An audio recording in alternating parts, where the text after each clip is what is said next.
Hey everybody, this is Rydo and we're back to another live stream of Hearthstone. Today is Friday, December 28th,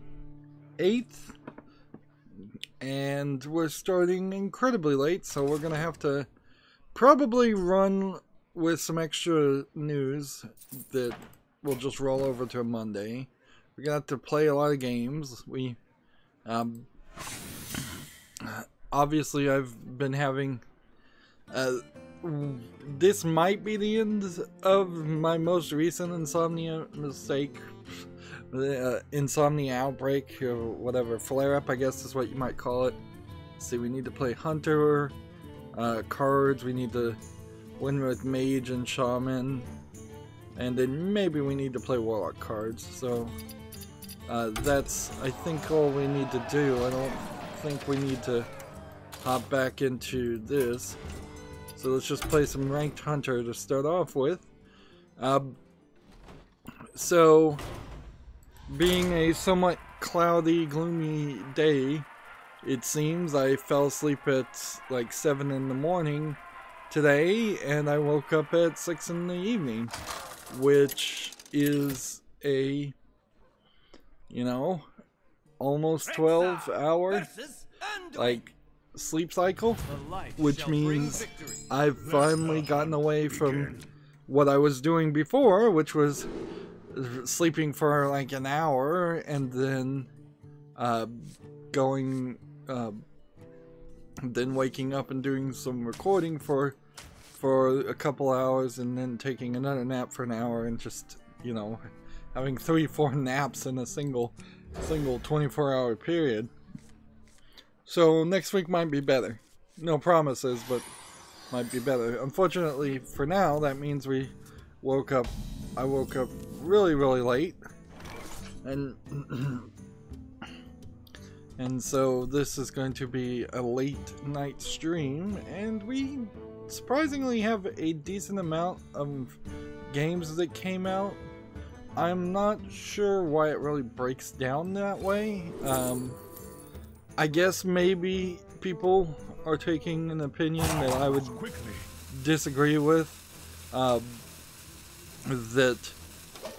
people are now past Christmas and maybe they've got like their Christmas money, that they could spend on new games. Like, that's kind of the only thing I could understand why we're kind of back to normal with the number of games that came out on Steam, and we'll have to see how good these games are. News-wise, otherwise, not a lot. I'm recording Black Mirror 3, the point-and-click adventure game. It is bad, like the entire Black Mirror series has been bad. It didn't crash like Black Mirror 2, at least, so it's actually seems to be a lot more playable, but near the end of the first chapter, I assume what happened here is they had different teams making different chapters. You are locked in a cabin, which I didn't even know I was locked in the cabin, because I never tried to open the door to leave the cabin. Instead, I was just put in a cabin with a bunch of items to pick up, which doubled or nearly doubled the inventory of what I had. So you're in this tiny little room, you pick up 6-7 different items, you use all these items to cut a hole in the floor to leave the cabin, and I was just doing that because I thought I was going to cut the hole in the floor and then end up in a different location. But no, you don't end up in a different location at all.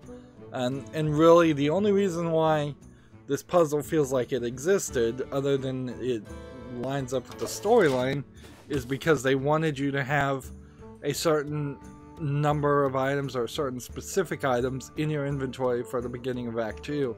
Up until that point, you really weren't picking up any items that you didn't need or didn't want to use. So it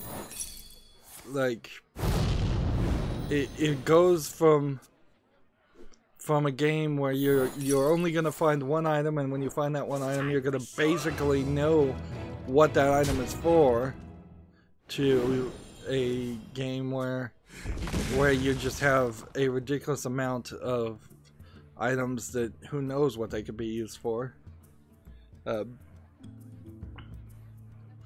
I really am not a fan of what I'm calling the natural puzzle style of Black Mirror anyways.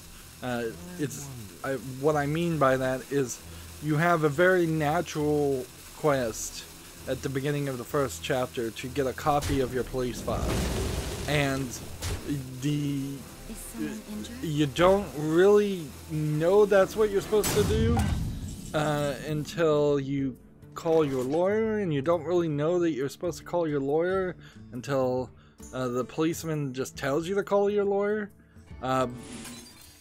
So instead of having like an overarching goal, or the main character being smart enough to say, hey, I should do this, it instead is a case of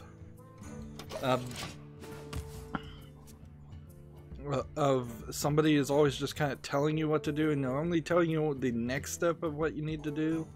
And there's no crazy, silly moon logic to any of the puzzles. You don't get a copy of your police file by, say, poisoning the police officer who's looking at its coffee with a diuretic and having them run to the bathroom. No, you get a copy of your police file by fixing the photocopier in a terrible puzzle.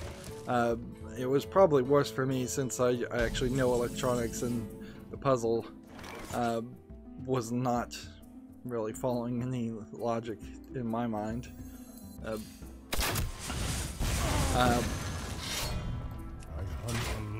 And so you just fix the photocopier, the policeman photocopies a copy, he says he's gonna mail it to your lawyer instead of hand it to you, and then you just get a menu and stick it in the mailbox outside so that you can steal it from the mailbox.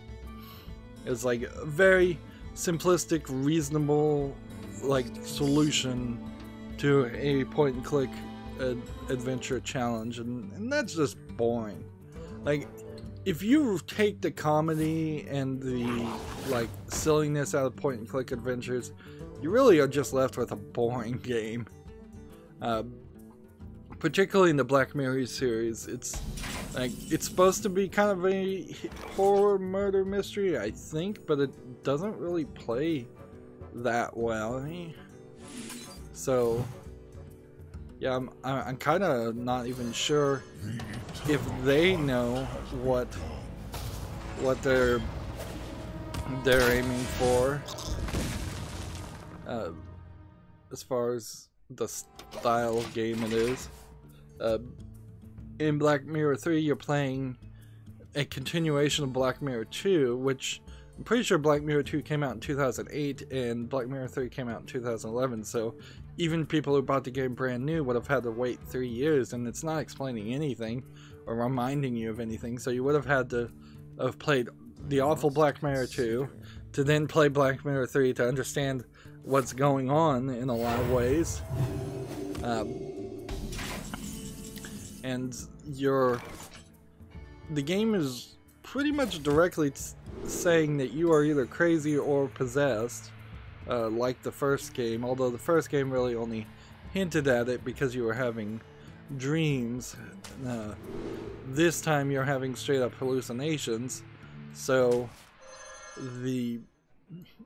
my guess is the only way you could put a twist on this is if it turned out you are having hallucinations and you're crazy, but you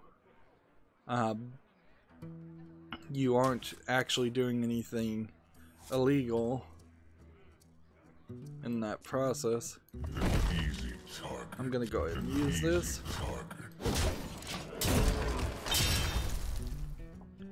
I finished the Room 3. I'm not sure if I even mentioned it. Super short, dull, whatever.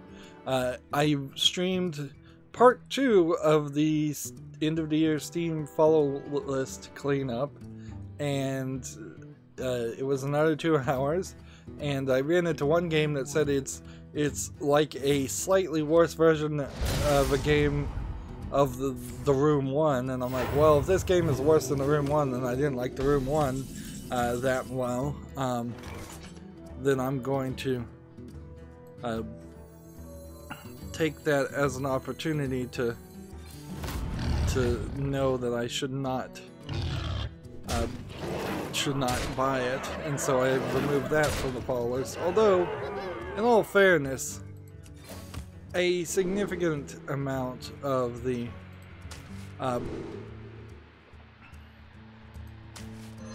of the games on the follow list are getting promoted to the wish list.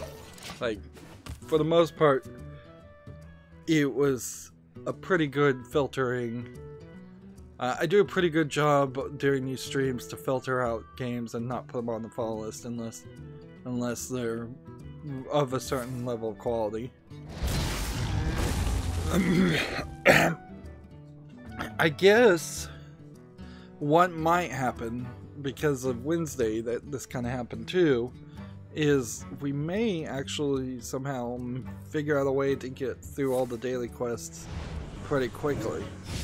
But don't I have to do all 3 because it's Friday? Yeah, I think I do. So I don't know how that would happen, honestly, now that I think about it. Alright, let's do this. And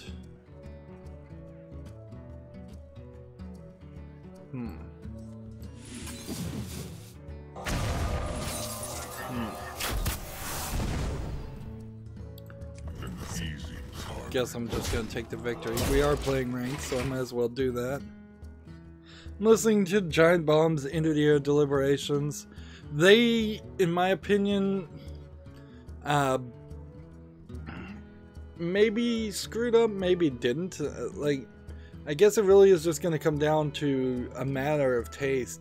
What they did is, for the first 3 of 5 podcasts, which were about 4 or 5 hours long, they just had people describing the games that they wanted on to talk about for the end of the year. So it's kind of like no real list at all. And if somebody wanted it on a list, they just let them put it on the list.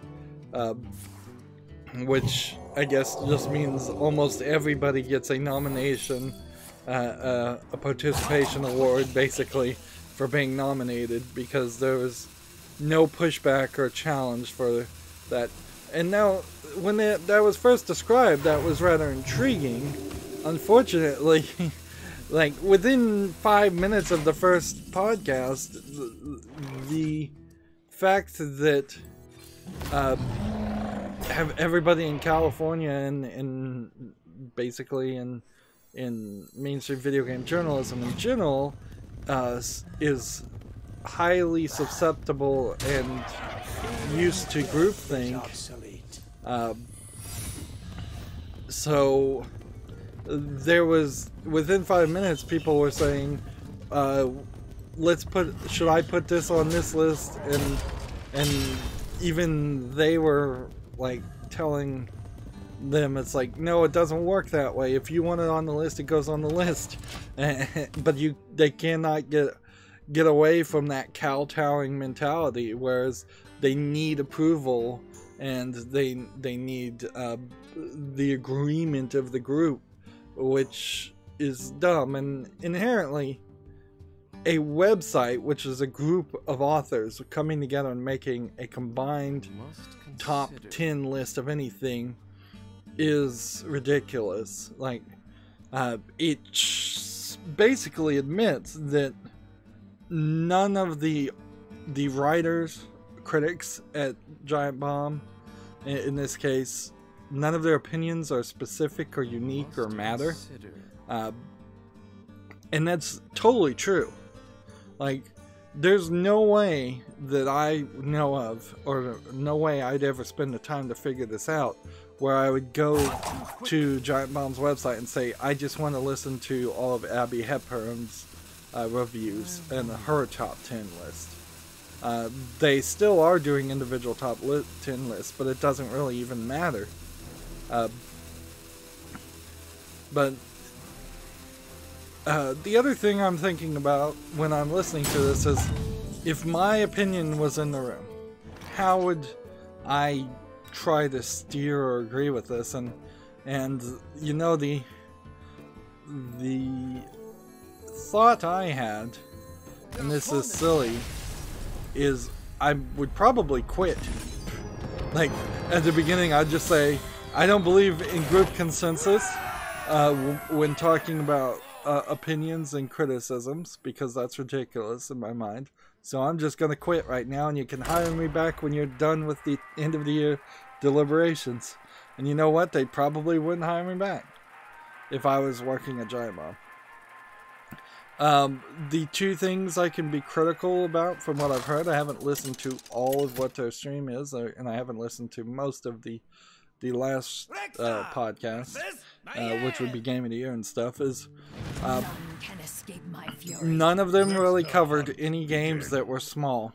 Like, none of them really covered any small independent games, with a few exceptions. But even in those few exceptions, it's kind of hard to say things like Celeste are small when they're so overly hyped. And covered by basically everybody.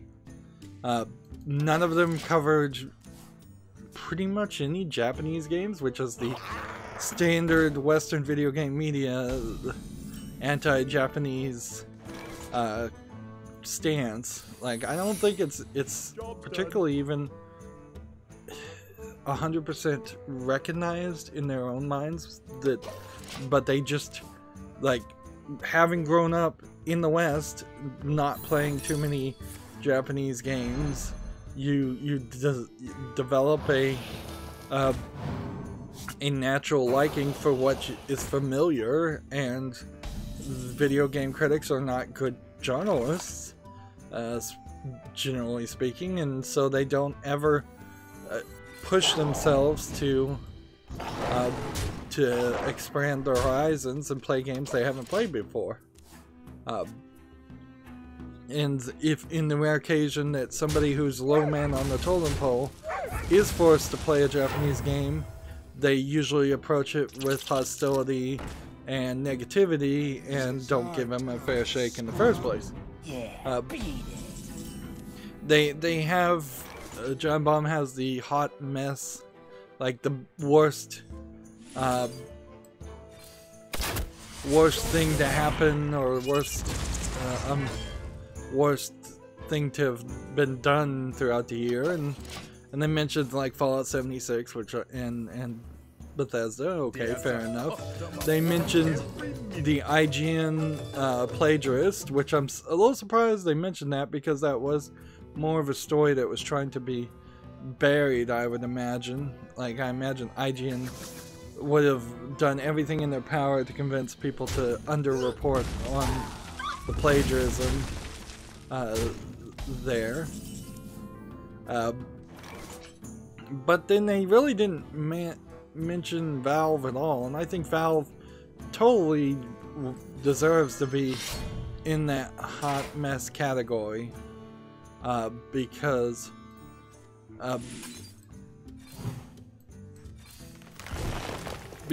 if you want to phrase it this way, you can still phrase it this way so that people would, people that are even happy about Valve's rogue employee or Valve's rogue rules, whichever it is, as far as not allowing games with anime girls that happen to be in outfits that they think look like school outfits.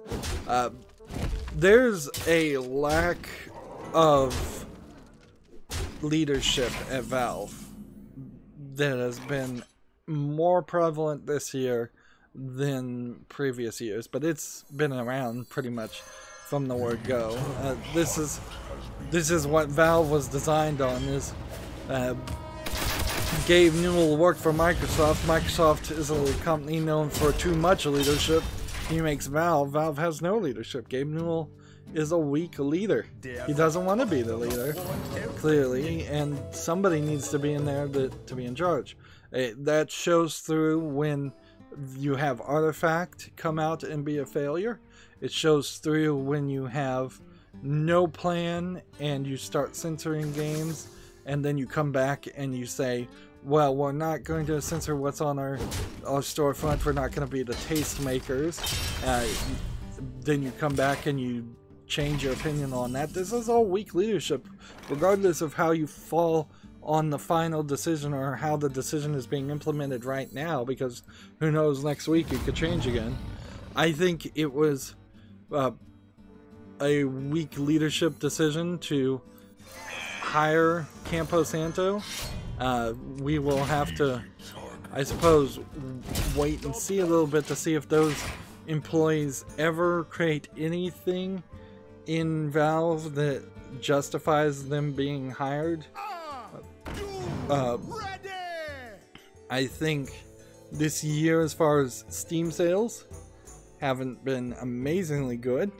Flash sales should have never gone away, and the fact that we've gotten a growing amount of competition against Valve with other storefronts is another indicator that leadership at Valve did not see it coming, and otherwise they would have done something to stop, to compete more against things like the Epic Store.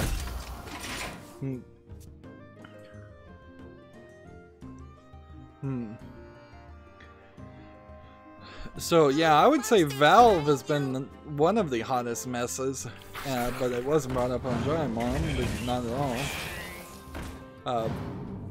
Particularly for PCs.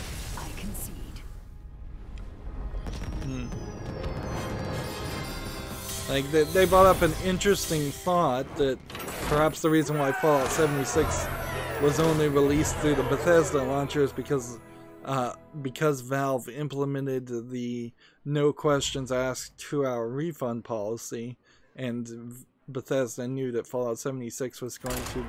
Wait, let me double check that I actually need to play this, or... No, I don't.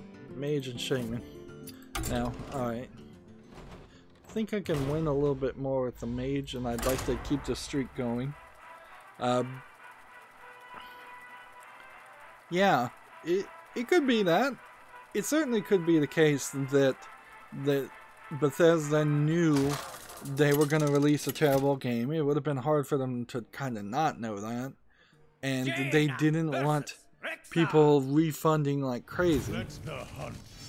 It could very well be this is the reason why Epic made their own launcher.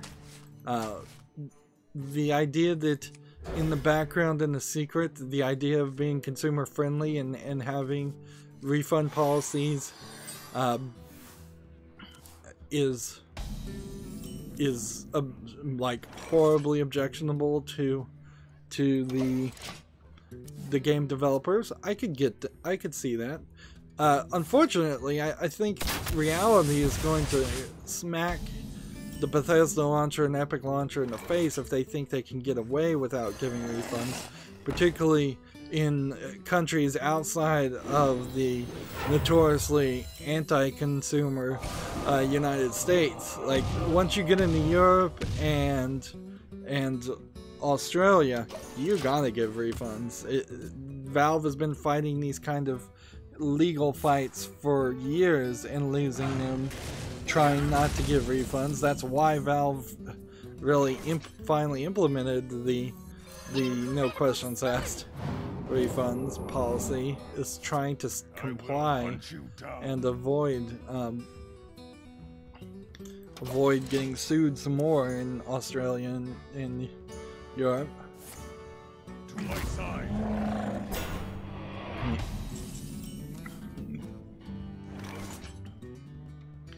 And the European Union seems, and I could be wrong about this, like, I know some of the laws, like the GDPR, seems to apply to all European citizens in and out of Europe, which then violates the sovereignty of all other countries and around the world.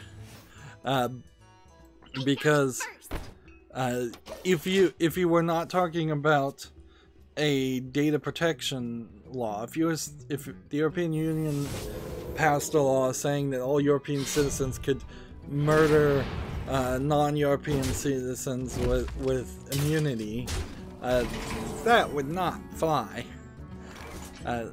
You are subject to the laws of the land. It has been a long established international law agreement. So the opposite is also true. And I'm sure that you are not subject to laws of another land. Although maybe that one hasn't been solidified as much as it should be.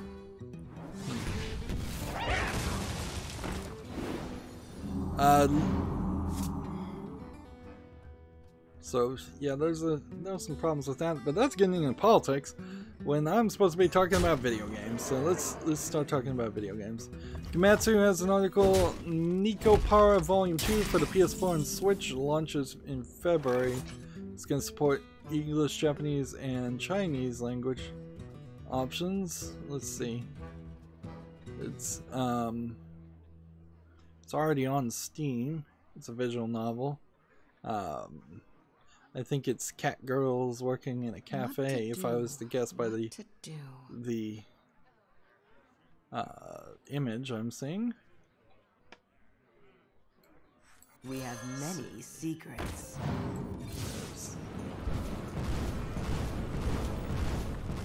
I found it first.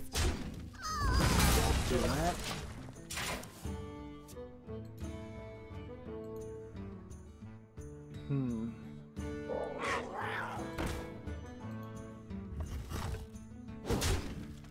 Let's see. Interesting. This is not zoomed in right. Alright, well, I've changed my zoom, my high DPI settings on my computer to properly be able to view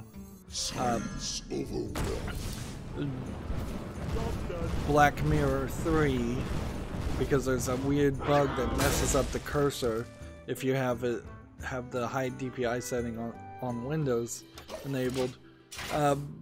I'm thinking I may just live with it. Windows 10 has kind of changed how it does that now, so by the default old setting of adjusting it for everything probably isn't really necessary anymore. I'll just have to wait and see if I run into something that really is just too small for my old eyes to see.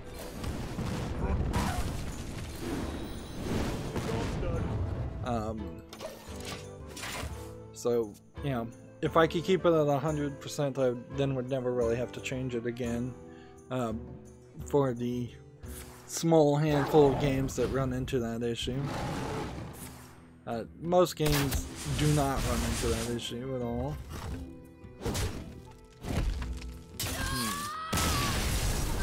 That was close.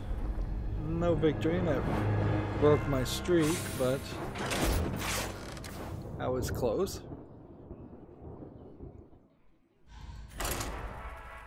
We have a game on Steam called Pamali Indonesian Folklore Horror.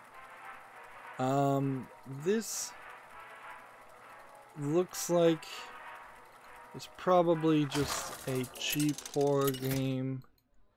Like, I'm not sure if it claiming it's going to be an Indonesian folklore horror really means anything in the title, like, because that kind of feels like they're just they're just trying to use that to differentiate itself when it should probably just be called Pameli and then describe itself as based off an Indonesian folklore horror game. Let's see, it's discounted to $4.49. What languages does it support? English, simplified Chinese, and traditional Chinese. See, that doesn't strike to me as Indonesian. They don't speak Chinese in Indonesia. And this really does just look like a basic horror game. How many of these do I really want in my life? I don't think I'm going to put this on the fall list. I think I'm going to start adapting myself a little bit away from horror games because I really don't feel a need to play every dumb little horror game that is really just an asset flip and a low effort game in disguise. Speaking of dumb little games, we have a game on Steam called Voxel Sword, which is just a standard like Roblox asset flip game. In all fairness, this looks like it might be slightly more polished and slightly more focused towards a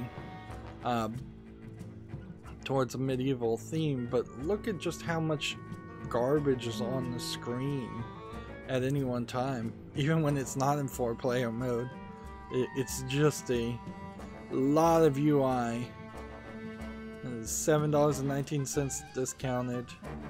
I honestly don't think I could buy a single game that looks like this at this point. Like, even if it is a good game, this visual Unity asset set has just been so poisoned.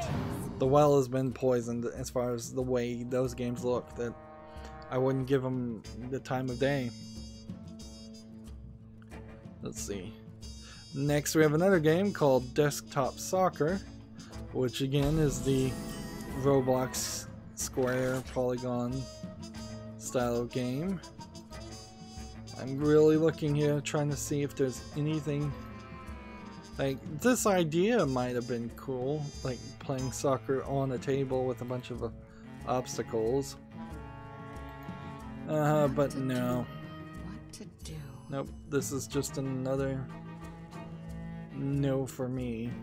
Discounted for $7.19. Honestly, if I'm gonna play a soccer game, I probably should start with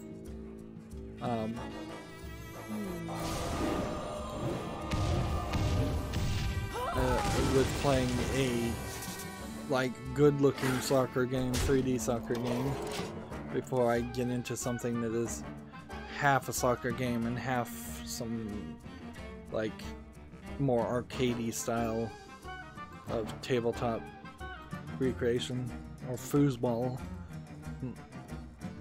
might be a good equivalent. Next we have VR Cricket.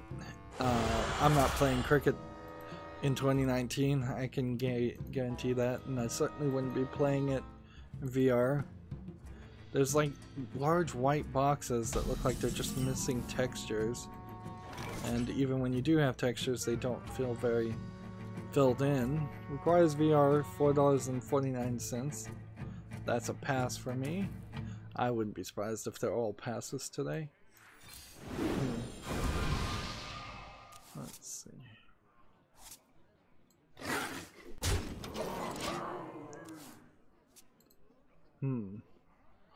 A game called Fitness Boxing Instructor is coming out for the Switch pretty soon.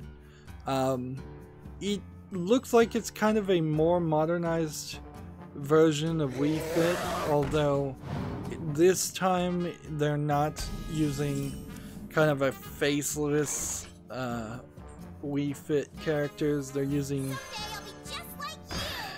I don't know if you would, well, you know what, instead of speculating, why don't I just show it to you and let you make your own decision. I would call this a sharp, realistic Japanese animator style, but I don't know if I'd really call this the moe or anime style. So it's a Japanese animator trying to draw a normal looking person as best as they can, and they've hired voice actors out of Japan that are way well known, and I guess because there's no Wii balance board, boxing is the only thing that really would work. See, they're naming the specific voice actors because voice actors are well known in Japan. They're going with some good diversity here too. Male, female, black and white. Which, you know, as far as boxing goes, there aren't too many white boxers anymore. But then of course they've got to throw in the cheesecake a little bit, so they've got a cheerleader here and somebody who looks like they may be straight out of Frozen. Personally, if you're going to play a boxing game and you want to look at somebody who's fit and physically attractive as a motivator, and the same is true even for real world scenarios. If I went to the gym and was getting instruction from a boxing instructor and they looked less healthy than me or unhealthy in general, I would probably not respect their opinion as much. So yeah, I bet there's no kicking in this, because I bet this is straight up just swinging the Joy-Cons left and right in a pattern. There is a foot stance icon in the lower left-hand corner. It looks like it's an interesting idea. I know that there are certainly some niche people, niche fandoms for the Wii Fit, because Wii became so ubiquitously popular that adults were buying Wiis or getting Wiis somehow, and they were playing Wii bowling, and so Wii Fit was very helpful for them. A lot of people who would have never played a video game otherwise in their life saw these as good, useful things. Now, the idea that somebody who's just looking for a workout regimen would spend $300 plus on a Switch and then just play Wii Fit is kind of ridiculous, but I can imagine a lot of parents who have kids who have Wiis where they would just borrow it for a while, use it when the kids are at school.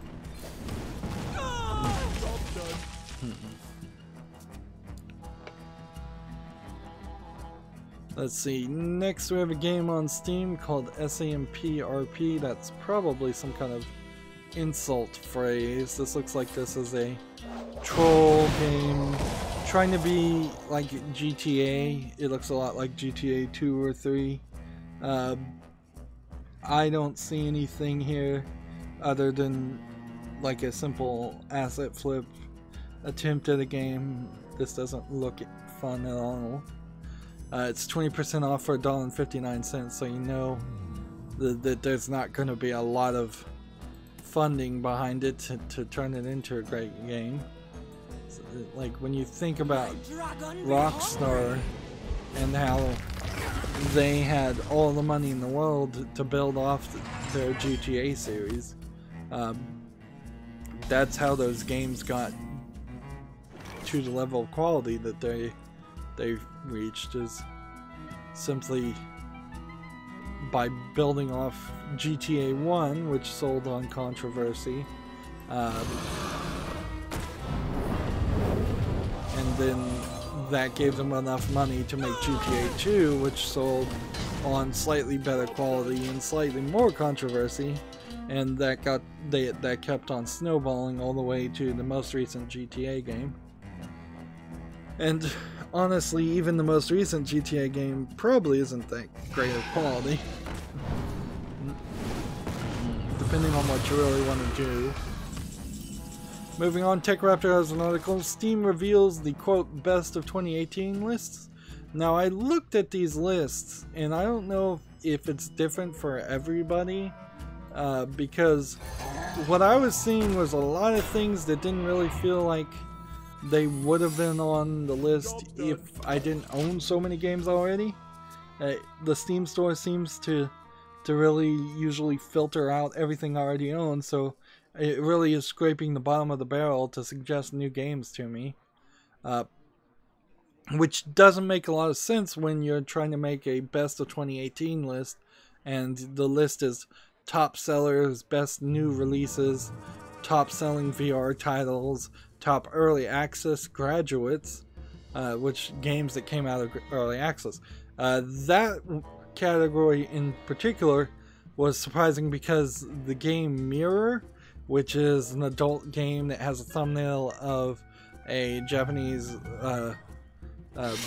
like shrine princess, shrine maiden tied up in bondage as a thumbnail. Like, that's been on my wish list for so long and it's on sale right now. I'm getting to the point where I need to just buy that game so I don't have to scroll past it anymore. That game, Mirror, assumedly was in early access according to that list, and it is one of the top early access grads. At least that's what they're saying.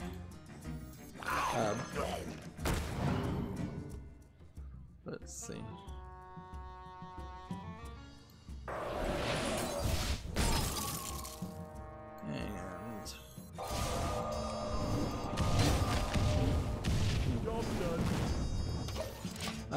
Then also there's a category for most played games. They made a tier where it was platinum if it was the 1st to 12th top seller, gold if it was 13th to the 24th top seller, it was silver if it was the 25th to the 40th top seller, and it was bronze if it was the 41st to the 100th top seller. Now notice that that is not a equivalent scale here. There are 12 in the platinum category, 12 in the gold category, and then 15 in the silver category. So they cheated to add 3 more games in there. And then in the bronze category they severely cheated because there's 59 in that category.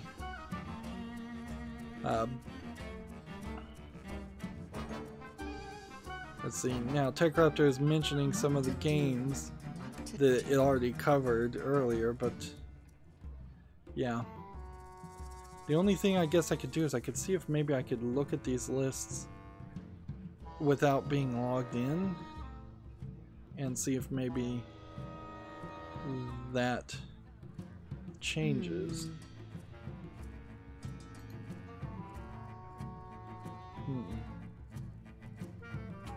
3. Can I do all this? Yes, I can.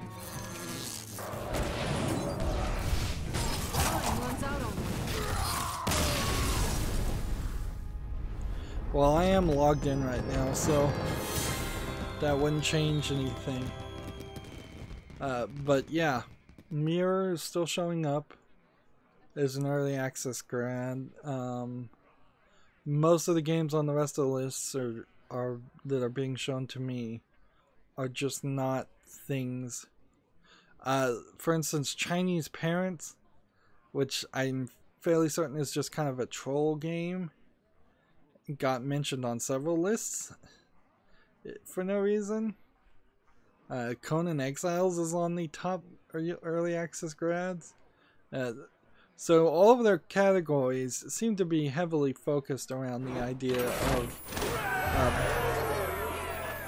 of what sold the most, not putting any kind of subjective opinion as far as the quality of the games. Alright, well then I guess we're just gonna play Warlock. Which, fair enough. That makes a lot of sense for the storefront to not pick favorites and instead just say, well, these are the top sellers on our storefront. These are the hard numbers as it goes. Now, you can certainly get into the weeds and say, well, the reason why these games were the top sellers on your storefront is because Steam promoted these games over other games.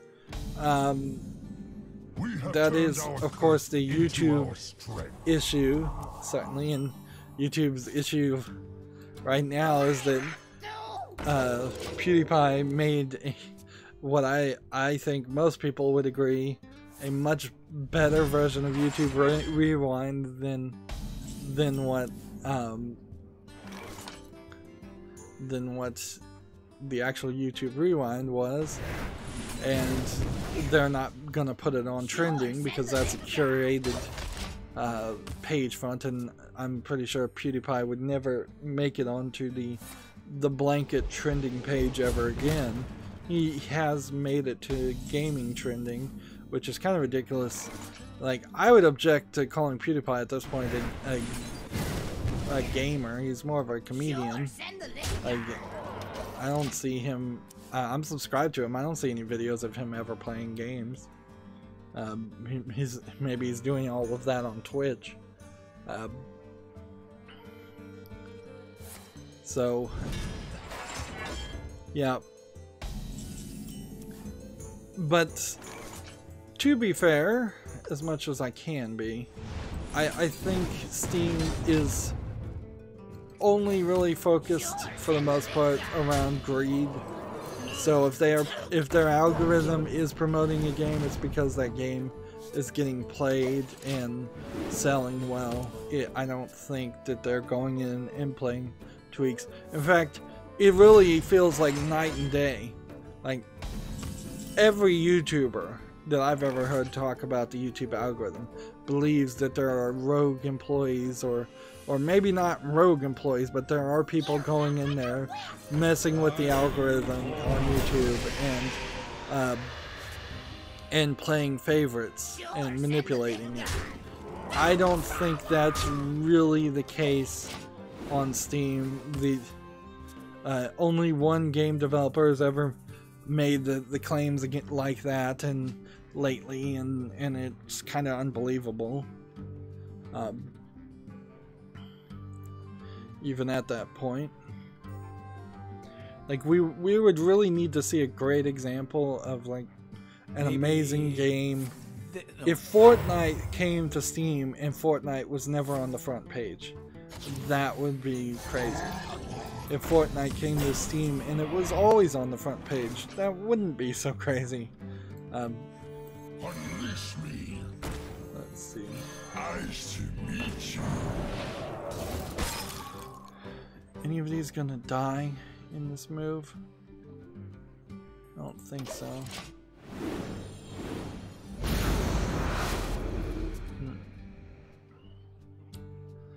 Moving on, we have a game on Steam called Abandoned. This is another one of those dark screenshot horror games. Every single screenshot, you barely can see anything in them. It's free to play, so the price is right, I suppose, but it clearly isn't a good quality product. Yeah, I'm not really sure what, if anything, would convince me to want to play a free-to-play game. Alright, so we need something gone. I can't do anything though. Like, I can hit this, and I can hit this, and I guess I can hit this, and then in the turn.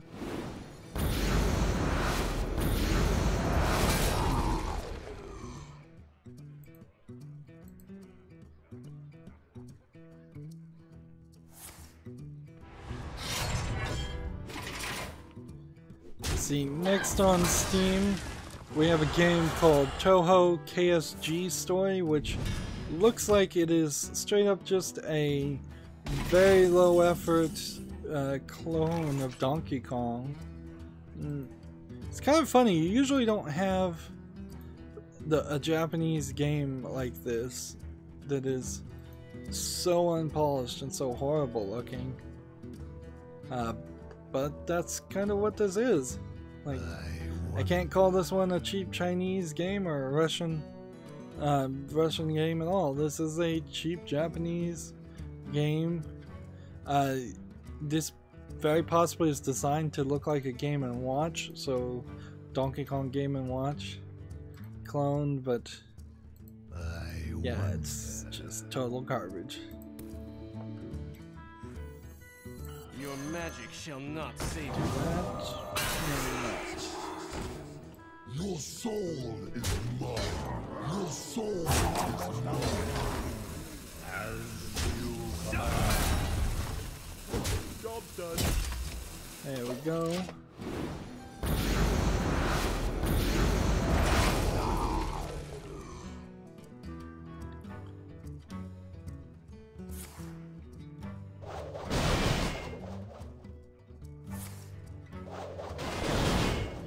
He's just gonna keep on trying to do damage.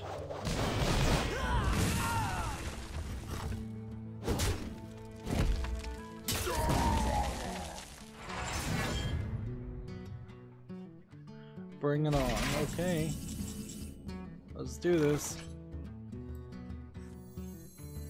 Do that. I'll get right on it. Do that. And that. Just go ahead and draw a card in the turn. Next we have a game on Steam called Damn the Haze, which is just another dark screenshot horror game. Yep. I swear, even if your game really is this dark, you need to Steam probably needs to reject some of these games and just like run a brightness counter over it. There's a thing in Photoshop called levels, I believe is what it's called. It's been a long time. This game is $4.24, of course, not making it to the list. Early access. Yes, but in Photoshop there's this function called levels that tells you just how bright a picture is, like how much red, how much blue, how much green is in it, or you can just combine it. It would be not super difficult for you to have a back-end program. You could probably have it done via command line, via GIMP or Photoshop, to process an image, say what is the brightness of this image, and return that as a number, and then either reject or accept a screenshot based on that. It would be a little bit of work. That's not like, it's not something that you could just immediately implement, but it would be very, very helpful for the consumers. And I'm sure that there's software out there that you could command line batch, like brighten up images, but why would Steam want to change somebody else's screenshots and then get complaints for that? They should just tell the people, like, this is not acceptable. Like, certain thumbnails of certain sizes on YouTube are rejected. That's a little bit easier to do than brightness, but it's certainly doable. And one assumes that the images being posted to Steam are going through several other programs to make sure that there's nothing offensive in them, more than you would realize. companies have access, I've heard, to a whole database of like child pornography that the image is then run against like images that some company somehow legally has a whole library of it to see how close it matches. I don't know exactly how they get around with the legality with that, but it seems to happen. Let's see, moving on. TechRaptor has an article. Indie darling Celeste sells over 500,000 copies. Final levels are coming in 2019. I didn't realize that Celeste was not a finished product. Celeste definitely, when they say indie darling, I would rephrase it as overhyped by the mainstream media game. There's nothing wrong with Celeste as far as I can tell. It looks like it is just a standard platformer that's maybe a little bit easier than Super Meat Boy, but it doesn't really seem like it has anything else going for it than that. It has a female protagonist and perhaps a different style of story, but the only reason I think it's really getting hyped is because I believe the mainstream video game media is friendly with the developer. That would be my first guess. Either that or they just latched onto it. It hasn't been a really great year for indie games anyways in 2018 because it was so full of so many AAA games and AA games that came out. Like, I really can't think of any indie game that would have been a breakout hit that should have been covered. And honestly, I'm not sure that there every year will be a breakout indie hit. When I think about like The Binding of Isaac in comparison, that's a game that probably wouldn't have been given any coverage if it had come out this year. Why do you call? Moving on, give Mr. Trust an article. BioWare co-founder inducted into the Order of Canada. Greg Zchuk, Z-E-S-C-H-U-K, and well, it's both co-founders, and Ray Muzyka, M-U-Z-Y-K-A, two of the original co-founders of BioWare, have been named members of the Order of Canada, an honor reserved for those deemed to have enriched the lives of others and made a difference in Canada through their actions and achievements. Now, this probably, a lot of times when you get awards, it means your career is over. And you're never going to do anything else to one-up that award. For BioWare, I suspect that very much is the case. Like, BioWare is on its last legs with Mass Effect Andromeda's failure. The company is probably going to get shuttered in 2019. I'm not sure if the co-founders even work for BioWare anymore.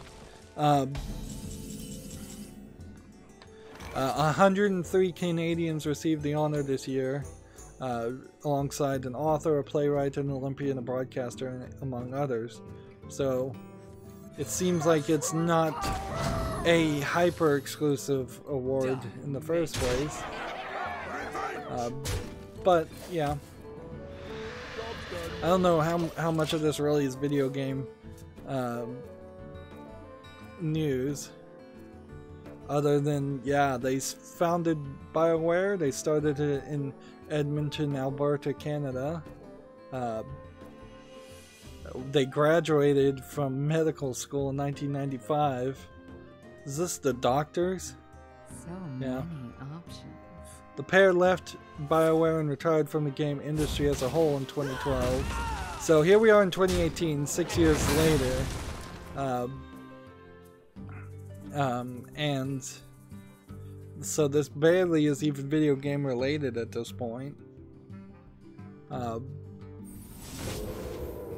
Yeah.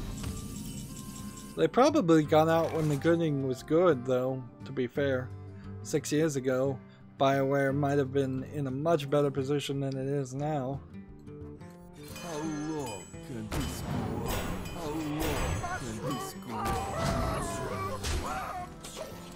Let's see. Gamma Sutra has another article. The UK retailer HMV is facing administration for a second time in 6 years.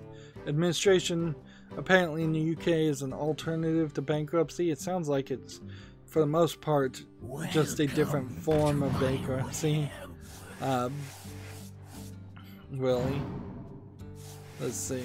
It's putting around 2,200 jobs at risk, which is not a high number for the United States. It might be a high number of jobs in the UK, though. It's a 97-year-old high street chain, which is best known for selling music, DVDs, and video games. And it had a downturn in sales in Christmas, with the DVD sector in particular struggling to maintain momentum. No surprise there. Like, Who dares summon me?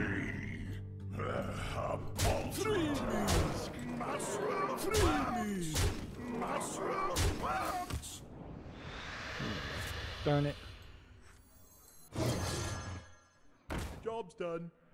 Could have done a couple more hit points of damage. I hope you like my invention. Yeah, I don't know if music, DVD, video game stores can succeed anymore. I hope you like my invention.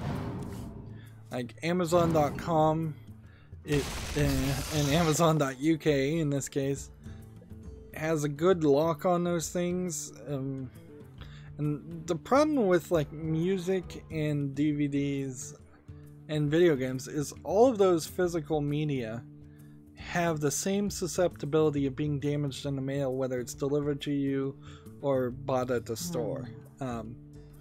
You're really not, and that was the number one thing when I was buying DVDs, is that you would buy DVDs, and depending on how cheap the developer of that DVD case was, the DVD may not be connected. It may just be floating in there. It may be all scratched,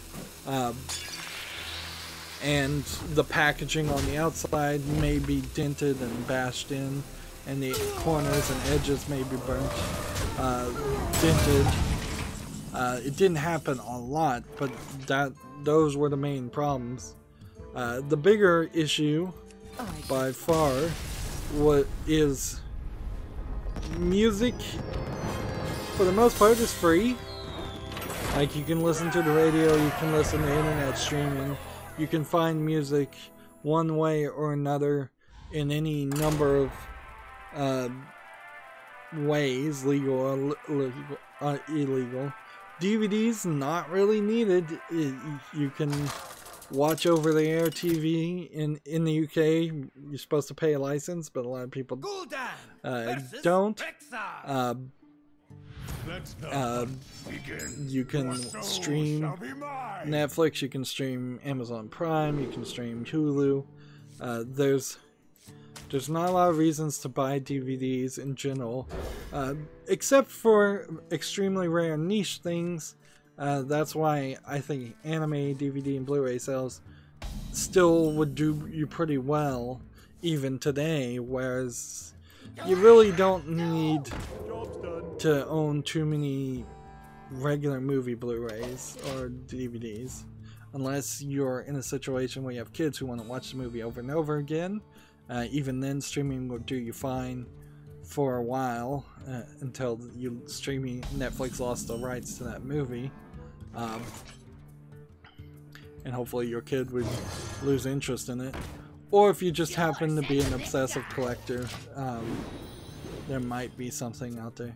But even if you're a Criterion Collections movie collector, if you're looking for like really, really old movies, you might need to buy DVDs at that point. But if you're looking for very rare movies and old movies and bad movies in general, but the normal person doesn't need to buy DVDs. They don't need to buy music. The only thing you really have to buy, because video game piracy is a little harder, is video games. And I don't think a storefront anywhere can survive just on selling video games. GameStop in the United States certainly is not succeeding that way, particularly since modern consoles are more and more pushing towards buying it digitally anyways. So what does HMV do to upgrade its stores? You start serving coffee to get people in the door. That's what Barnes & Noble in the United States did. You start selling books. Books are a little bit harder to come by. You can certainly go to a library, but frankly, at least in the United States, people are a little bit snobbish and they wouldn't want to go to a library or have to deal with returning a book. So you start selling books. Book selling is not going to make you a lot of money.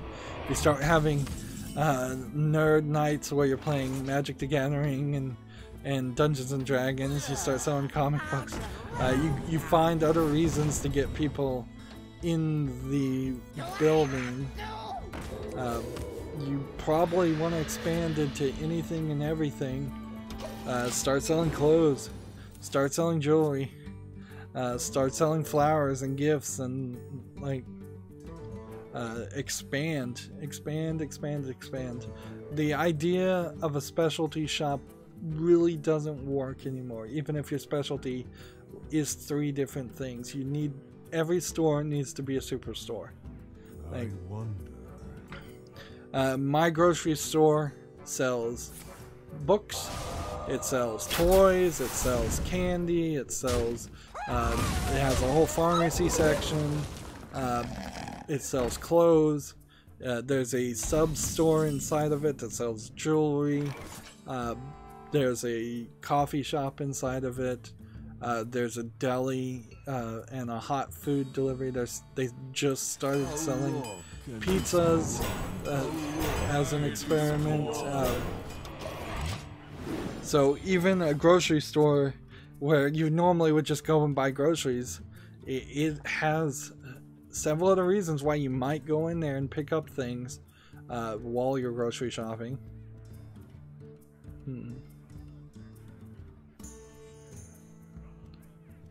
Let's see.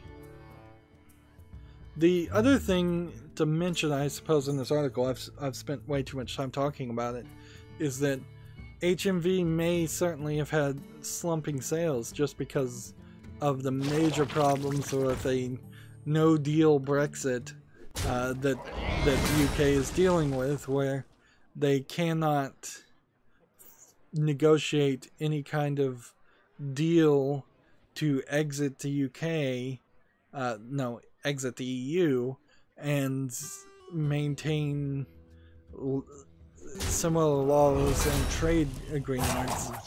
So, theoretically, a UK citizen, after Brexit is enacted, may just get stopped at the border and turned around, trying to leave the United Kingdom into Europe, because there may not be any legal agreement that says they have to accept them.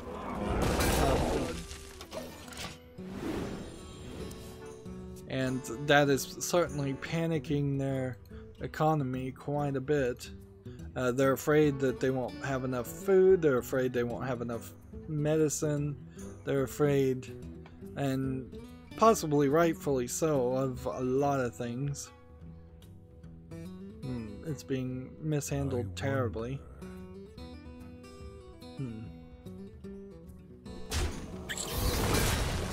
Let's see. Let's get back to video games, though. If I'm talking about Brexit, I've really gone too far. We have a game on Steam called Escape the Police, which looks like it's kind of a mobile game. I like the little animated bounce here as the cars change, but that's kind of silly because it gives the implication that the cars are just inflatable. But the actual game itself, we can see, is a low effort, just asset flip game. It's like somebody got through with the menu and that was it, and then they put it out for sale. Early access, $4.24 discounted.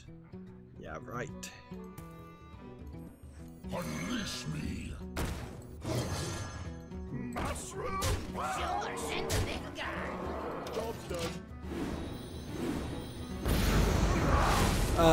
Let's see. TechRaptor has an article. The Australian Ratings Board leaks Sniper Elite Volume 2 remastered. So apparently there's going to be a Sniper Elite Volume 2 remaster coming out. I'm still not 100% sold that I would want to play Sniper Elite as a series. Maybe I'd do it, maybe I wouldn't. It might be better to play the Sniper series, or a series where you play as a sniper, than for me to try to jump into something like Battlefield or Call of Duty. Because then you could be a little bit slower in your gameplay style, a little bit more methodical. So that might work better for my play style. TechRaptor has an article, and there's quite a lot of this. After all the Christmas sales have happened, a lot of people are giving away free things to bring in, I guess, any stragglers or any people that didn't spend money during the winter sales that were happening. Alright, let's see. If I played a charge. Mushroom. Your soul is mine. Sure, send the big guy. Let's see. This. Why do you call? And. Oh man, this is gonna suck if I do this, isn't it? So. This. Mushroom power. And next turn I'll play this, then this.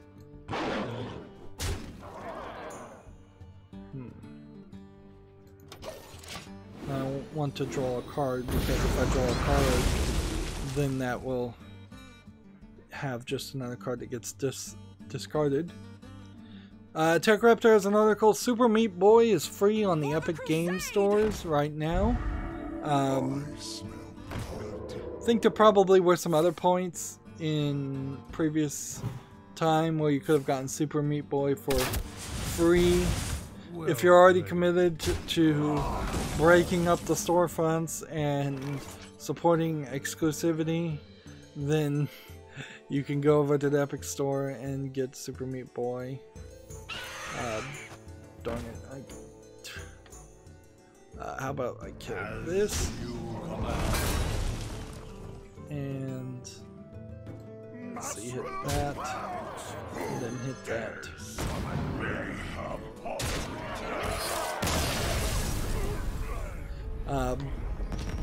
Yeah, I think we're gonna have quite a few of these.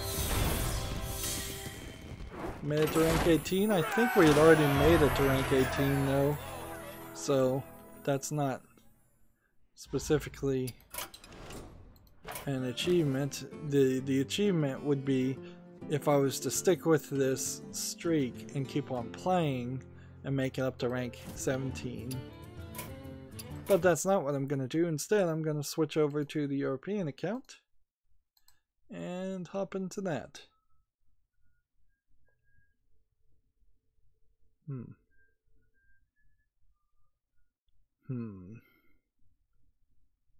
And while this is loading, I guess we can look at this game, Knights of the Card Table. Come, Interesting. sit a while and relax. What kind of game is this? I'm seeing cards and dice and characters. There's a lot of stuff on the screen. Some kind of menu. I kind of like this animation style. It's a little bit unique. Master over 100 dungeons and 3 worlds in the Dungeon Crawler card game that puts you in control of the dungeon cards. I'm gonna put this on the follow list. Knights of the Card Table. is discounted for $4.24. It seems like it's probably taking a cell phone mentality where you have a level and you have 3 challenges, and then putting a different kind of gameplay mechanic on it with cards. It does also though seem like there's a ridiculously large amount of stuff that can be around on the screen, so particularly the characters seem like they can just have things all around the frame. But I'll put this on the fall list and we'll see if people like it or not. Could be also that it's full of no in-app transactions or anything like that, so that seems safe. Seems like a safe worth giving it a chance. Alright.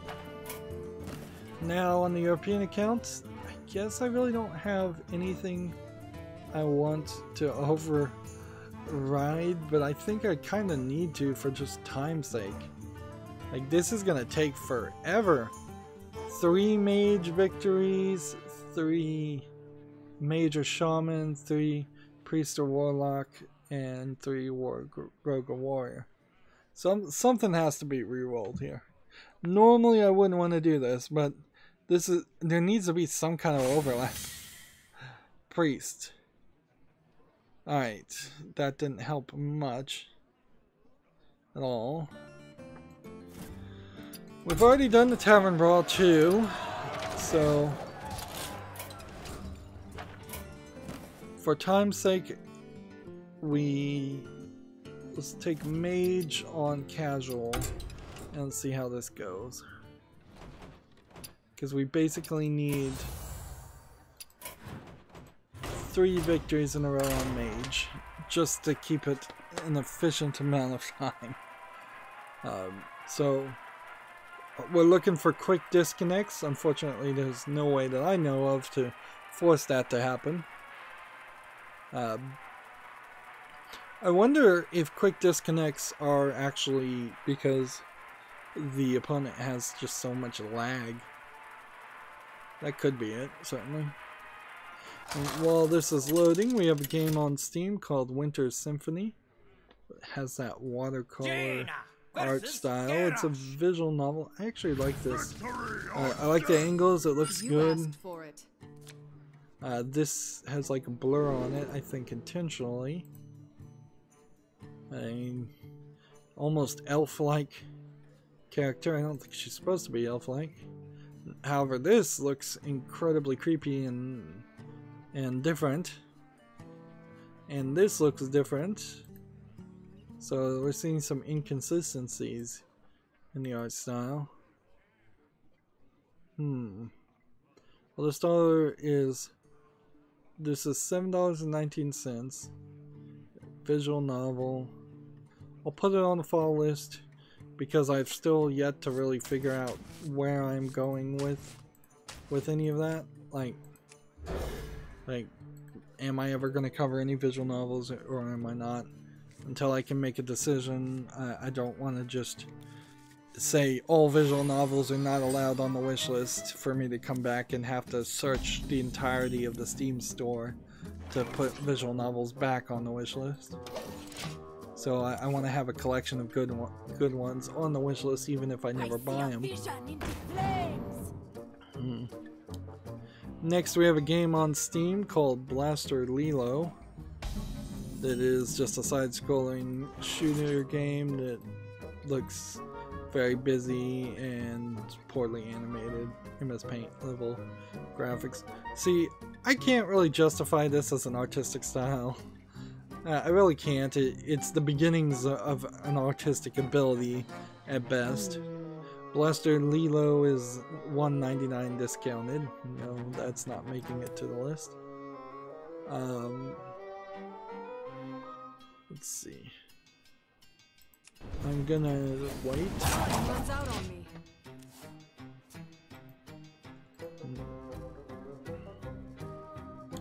Next we have a game on Steam called Laser Party, which has people shooting lasers at each other, but the lasers bend the light, so you have to work in teams or manipulate it so the laser beam hits people in the back. It's a slightly interesting idea. Can you play this single player though?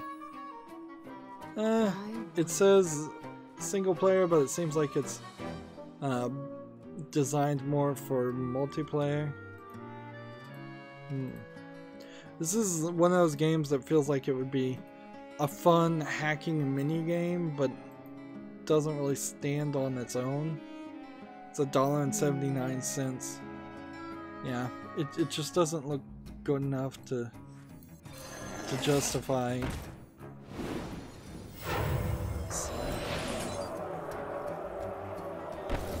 Time runs out on me.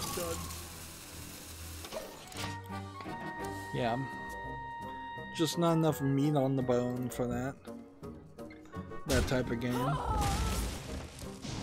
Komatsu has an article. From Software has 2 unannounced titles in development. Take your guesses is the subtitle here. Let's see.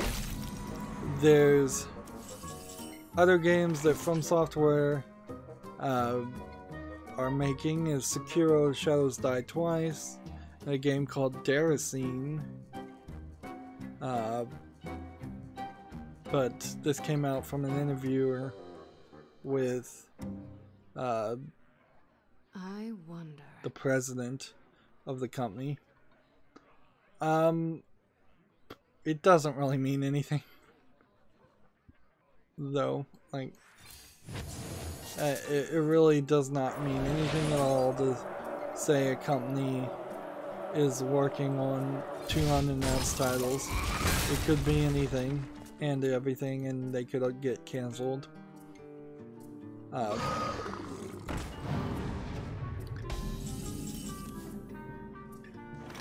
So, alright, let's see. Polymorph, and then this. If you don't want to use the Epic launcher, TechRaptor has an article. You can get Tharsis, Tharsis, Tharsis, I guess, and 7 other games with Good Old Games Connect. And if Tharsis is your biggest one, then the rest of the games are even less recognizable. This, I guess.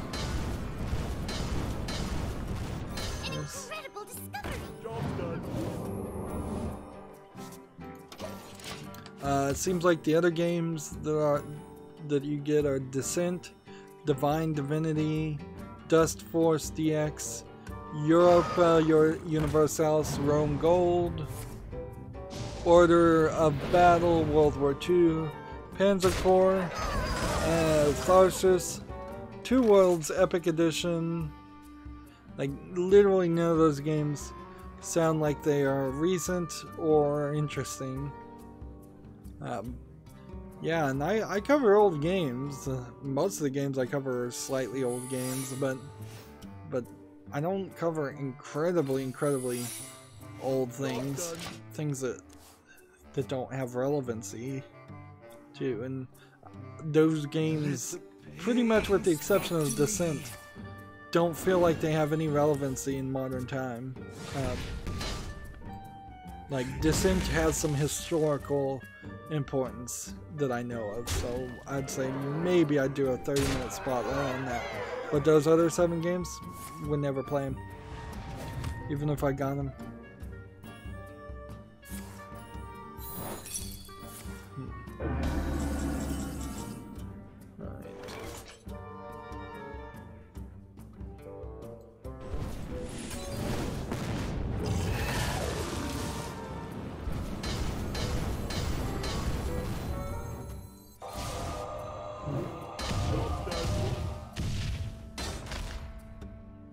This will be interesting. Play this, then play this next turn. Let's see, we have a game on Steam called Fallen Threats, which looks like a top-down hack and slash, maybe twin-stick roguelike game, but it's selling itself by being in the darkness, so it suffers from being another dark screenshot game. Alright, this.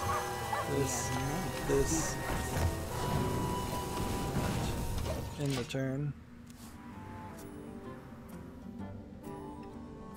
So yeah, Fallen Heroes is $8.99 discounted.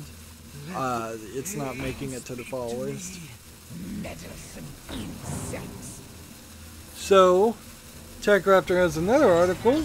If you don't want to use the Epic Store and you don't want to use the good old Games Connect launcher, you can use Twitch Prime's launcher.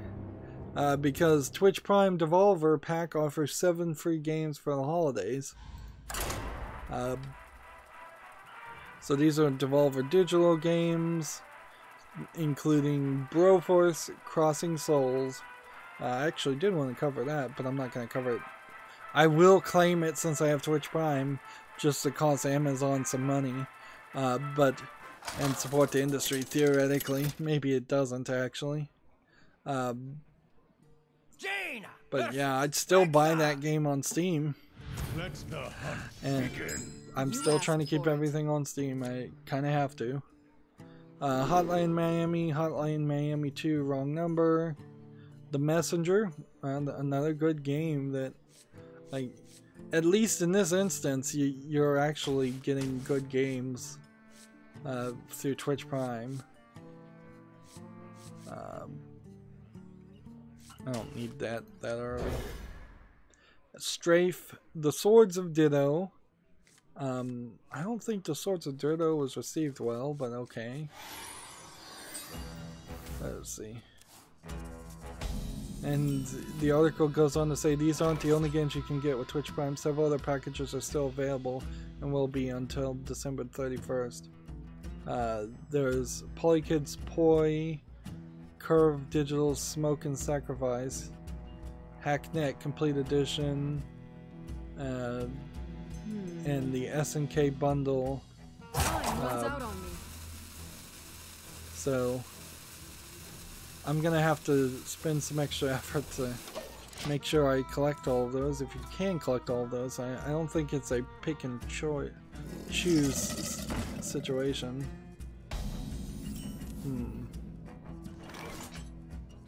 So yeah.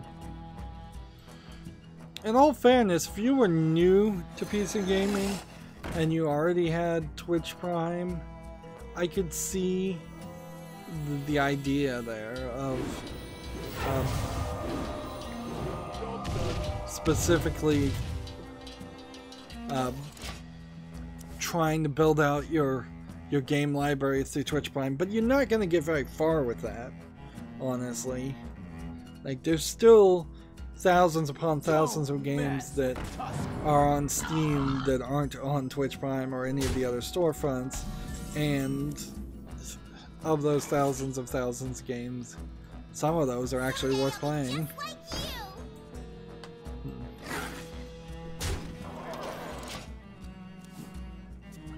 Moving on, Gematsu has an article. A game called Picontier, Picontier for PC has been delayed to 2019. It looks like it's a kid-friendly animated RPG, something like a Legend of Zelda. I've not heard anything. It has a Steam Greenlight page according to this article. Picontier has also been announced for release for the PS4, Switch, and 3DS. Does it really have a Steam Greenlight page? It does. This game must have been in development for a long time, because we don't do Greenlight anymore. And it would have just been a Steam Direct release. Alright, let's come over here and keep on playing. Let's see. Gamatsu has another article. Emerald and Myth Ghost, the ship that never returns, launches between April and May of 2019 in Japan. It says it's an exploration-based game. All I'm seeing is a Japanese title with characters. Sounds kind of kid-friendly, but it might not be. It will launch for the Switch via the Nintendo eShop. Yeah, and that's all it's going to be released on, so it's probably a really short game if I was to guess. There must have been some announcements that happened in Japan, and I kind of get that, like, the Japanese probably don't make such a big deal of Christmas. They probably take Christmas Day off, but they don't take like all of the week off. But then they also probably take New Year's off too. So it kind of makes sense that they just get back to work and start announcing more games quicker than Western companies who shut down a week before Christmas and don't start announcing anything new until until a few days after the new year. Job's done. Let's see. Gamatsu has another article. Slime Tactics launches between April and May of 2019 in Japan. I imagine these are the same company that announced this, or, you know, this is another Nintendo eShop thing, so I wouldn't be surprised if there was a small Nintendo Direct that just is getting mentioned. Slime Tactics is from the developer Altair Works, A-L-T-A-I-R Works. It's an RPG with small pixel graphic characters. I think we've seen information about it before. Let's see. We have many secrets. This Starlight. and this.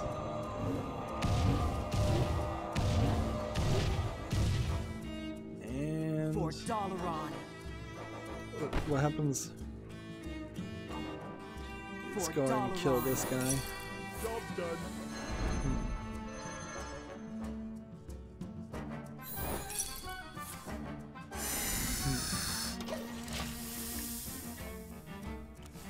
Gamatsu, here's another article. Daihanju Manpuku Marche Gourmet Story for Switch launches February 14th in Japan. I'm not gonna bother to try and pronounce spell all of that. This is a cooking game for the Switch eShop. It might come to the West, but if it did, it would almost certainly come with a different name than that. I think you're cooking food for monsters.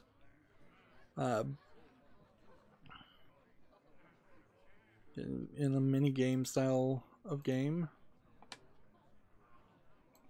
Yeah, I guess we're gonna get a lot of announcements of games that just are coming out for the eShop, and that's it.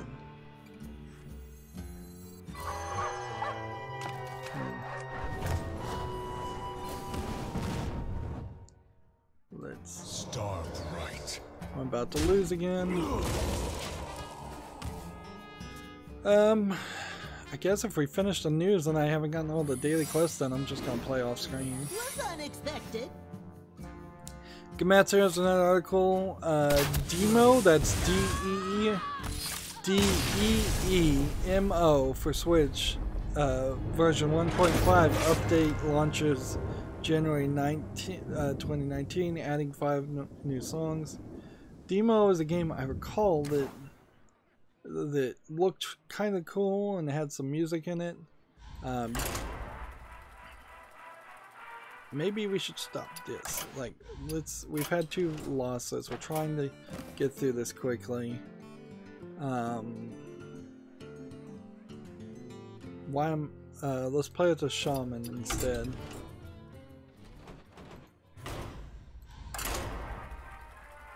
Like, I never really figured out Demo. It's already available for the Switch, at least in Japan, but I never saw anybody cover it or play it, so it probably hasn't come out to the West. Versus Troll.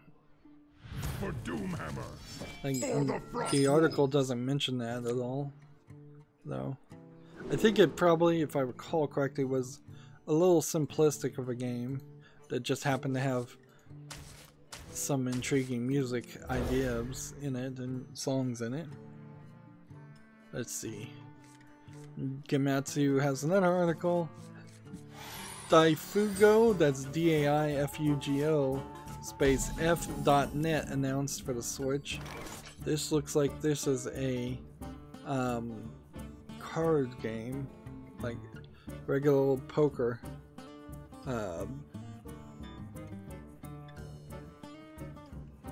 Although apparently Daifugo is a card game of some sort that I've never heard of. There's little time.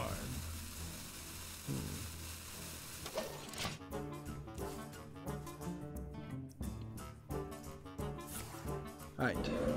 Well, that was probably the end of the run of games that were announced there, so we can move on from that. TechRaptor has an article. Bloodstained Ritual of the Night, Linux and Mac versions cancelled. So here's the problem, and you know what? Bloodstained, this release, does deserve some special consideration for being a hot mess this year. Bloodstained Curse of the Moon came out, and it was supposed to be out just a couple of weeks, maybe a month before Ritual of the Night was going to be released, and they have just not been able to release the actual game that was kickstarted and deliver. Now they are backsliding even more, even though because they're saying we can't even deliver on the Linux and Mac versions, which you don't say we're not going to ever be able to deliver on these versions unless it's straight up come to we've run out of money, we don't have the budget for it, we're never going to be able to afford that, because you could, and quite frankly, the right way to have done this would have been to say, those versions are going to be delayed, don't worry, we'll get it out to you, and then just kept people focused on the PC version. That way you can, you don't spoil or poison the sales of the PC version or the console versions. The Windows version. But this is not even the first time that they've canceled it, because they've already also announced that they halted development on the Wii U version, which they should have never promised, and the Vita version, which they should have never promised. They added the Nintendo Switch version. The reason why they're saying that they're canceling the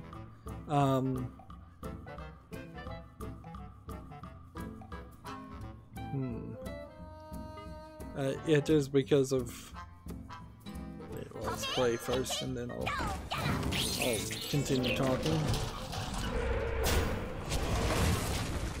Let's see. We must cleanse the Sunwell. They said it was canceled, quote, due to the challenges of supporting middleware and online feature support, which I have no idea what middleware they're even using, but that seems questionable at best.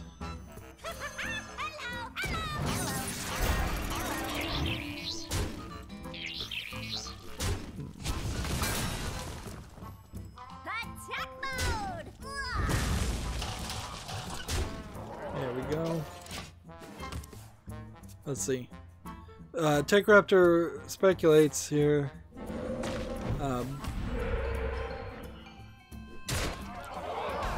Let's see.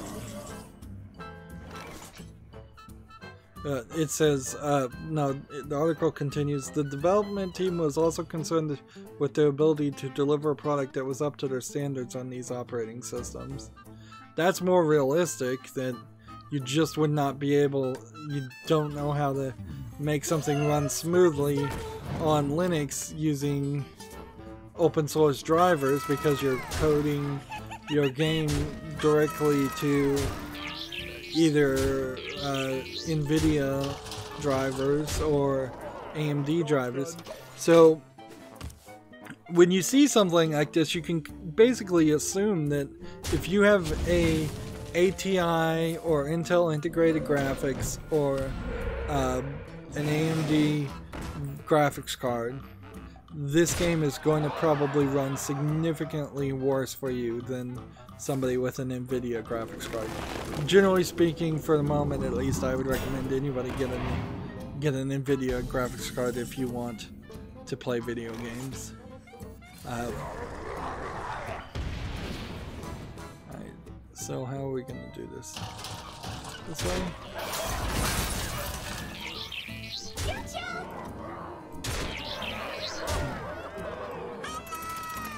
That's one victory. Because that's the only middleware that should really exist there. Otherwise, the games for the Mac and the Linux should just be compiled to run as a native executable. Yeah, depending on what other middleware they're using.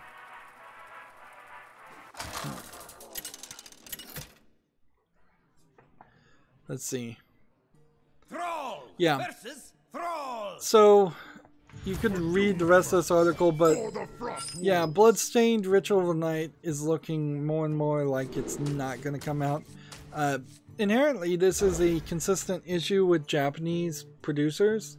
Like, this is the longtime producer of Castlevania, Koji Igarashi, is the person who's in charge. He's part of the team, at least, behind Bloodstained Ritual of the Night. And yeah, we saw that in Final Fantasy 15 also, where it seems like some of these Japanese producers, they get great ideas, crazy ideas that they are cool when they're implemented, but then they've gotten, at this point, too big for their own britches, to use a colloquialism, and their big ideas don't work in small independent companies, and their often flippant desire to change things at the last minute does not work when you're working under a constrained budget. Like, I know every game developer would want their game to be the most epic game possible, with hundreds of hours and billions of dollars in development in it, but they need to everybody needs to learn to live within a budget when developing games. And my fear is that Bloodstained Ritual of the Night is not going to come out, or it might come out and it might just be a huge disappointment. Like, that is also a very realistic possibility.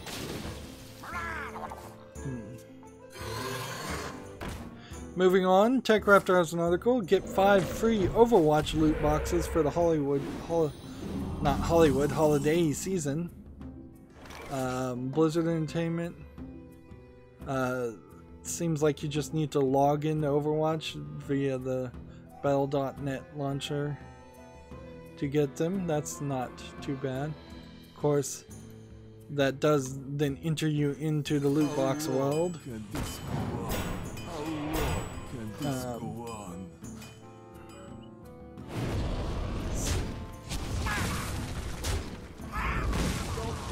And you may not want to get into loot box gambling in general, or you may not want to get into Overwatch in general.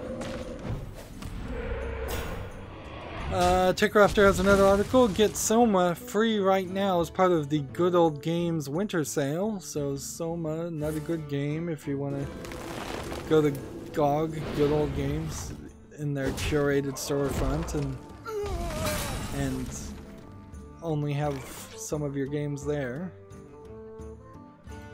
Like, yeah, a lot of games given away. It's weird that none of them were given away actually during Christmas time. That they're all being given away after the fact. After everybody's gotten their sales, I imagine. It's very possible what's going on here is that the storefronts are all trying to make their end of the year goals as far as revenue and income, and so they're just trying to get as many new people into the storefront to spend money as possible before January 1st. TechRaptor has another article. Get a free Rainbow Six Siege operator or 25,000 renown until January 1st. So yeah, Rainbow Six Siege. They're still very heavily pushing Rainbow Six Siege. Let's see. Can I do this? Do I have any elementals? Not really.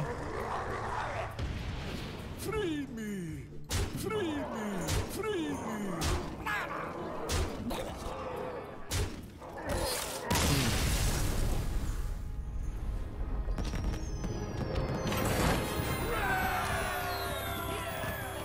And see, I think I'm just gonna be lazy and not even break up this recording today. We'll just go for like a 3-hour single episode. That's ridiculous, I know, but heck, I don't really have a good reason to break it up either. That just takes more time. Gamasutra has an article. Get a job. GameLoft is looking for a lead game designer in Barcelona, Spain. It's odd to list a job the week before the new year starts, but whatever. Like, companies generally don't hire permanent positions in the month of December. Instead, what they do is hire temporary seasonal work, and then they fire them, and then usually it's somewhere around February that a department in a corporation has their budget approved where they could hire a new employee. Which kind of sucks if you're unemployed, because if you're looking for a job somewhere between like Thanksgiving and January 31st, like, you're going to have considerably less options than if you were looking for a job any other time during the year. But in the United States in particular, there are a lot of companies that are big fans of hiring temporary workers and or hiring people and then firing them in less than 30 days. So effectively hiring temporary workers whether the employee knew that or not.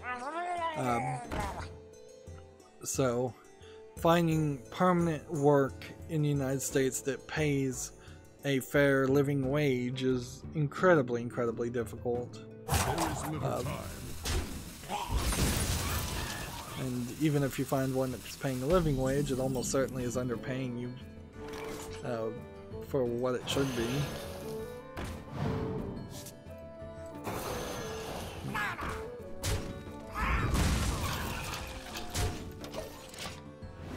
Like, I was listening to Joe Rogan YouTube clip, and he was interviewing this guy, and he was talking about how he had this bad boss, and this guy was like, he was a mobster or a criminal or something, and he had this bad boss who was totally treating him horribly, and he finally decided he was just gonna go rob his boss's house, and so that's what he did, and he robbed his boss's house because of how terrible he treated them, which is illegal certainly and not endorsed, but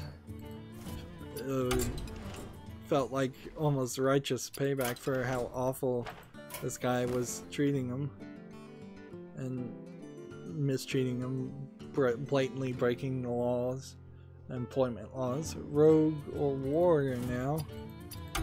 Can we get some rogue victories? Back to video games. We have a game on Steam called Mobile Wars X, which is just a shoot 'em up. Doesn't look terrible, but doesn't look great either. This side art is certainly distracting me from like how ugly this side looks or how generic the middle of it looks. It's a free-to-play game, so I guess the price is right.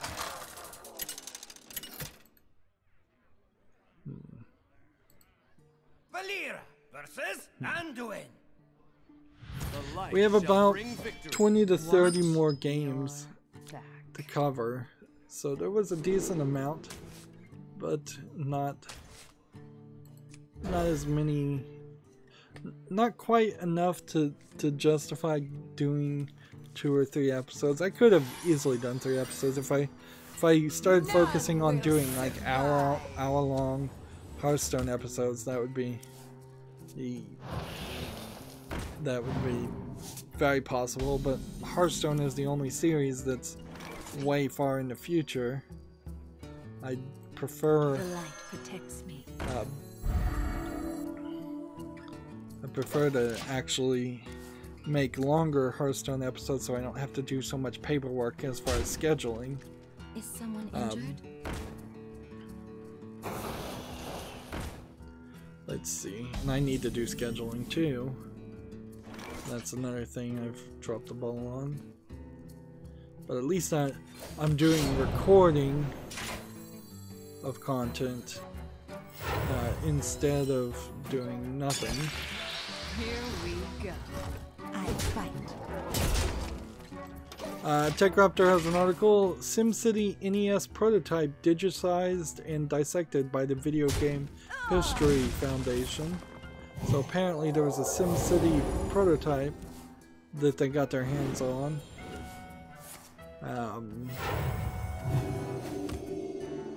Was SimCity not on NES, or was it only on like Super NES?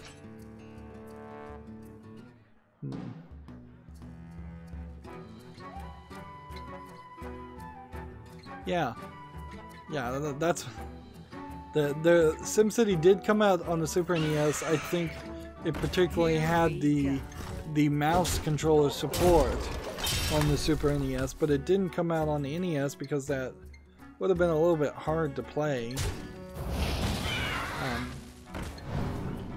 But apparently they figured out a way because they made a prototype of it.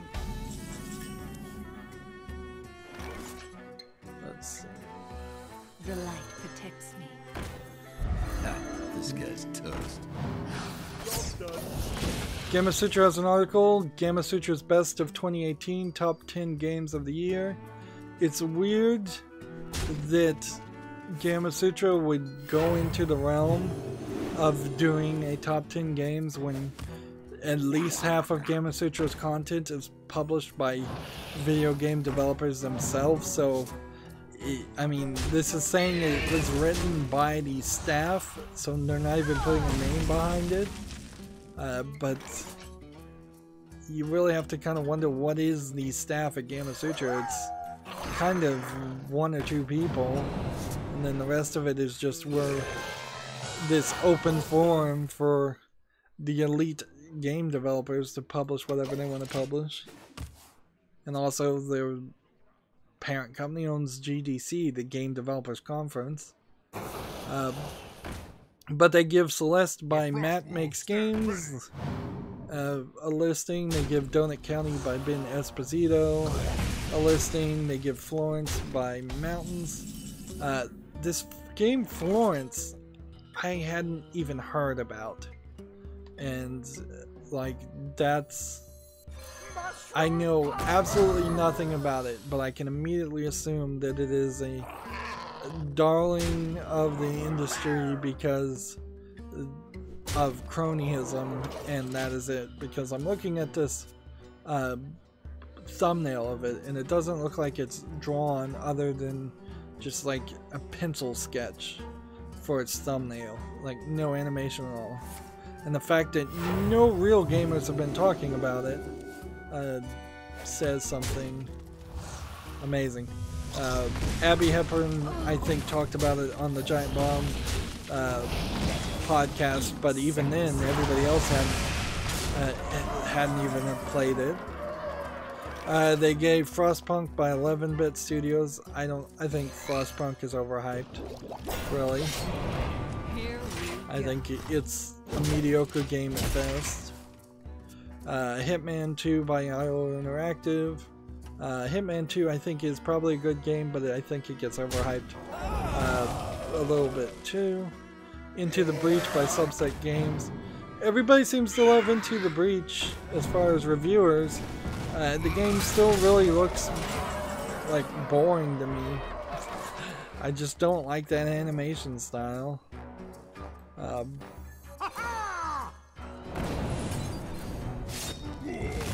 Here we go. Alright, let's go ahead and hit this. Here we And go. hit this. And hit this. And then they're not numbering any of these, by the way. Then they gave Marvel Spider-Man by Insomniac Games. I think that's a fair top 10 number. They gave Red Dead Redemption 2 by Rockstar Games. I think that's fair. They gave Return to Obra Dinn by Lucas Pope. I love Return to Obra Dinn, but in all fairness, I don't think it probably deserves to be at the top 10 of any Games of the Year list, depending on what factors you're using. Because I don't think a lot of people played Return to the Obra Dinn. So how can it be a Game of the Year if it failed to get in the hands of actual players? There theoretically could be amazingly great games that just nobody ever played. Do those games deserve to be on the top 10 list? If you do that, then your top 10 list is filled with a lot of games that have been mentioned so far that nobody's ever heard of. Whereas I think for a game to be in the top 10, it's gonna also have an impact on the gaming community.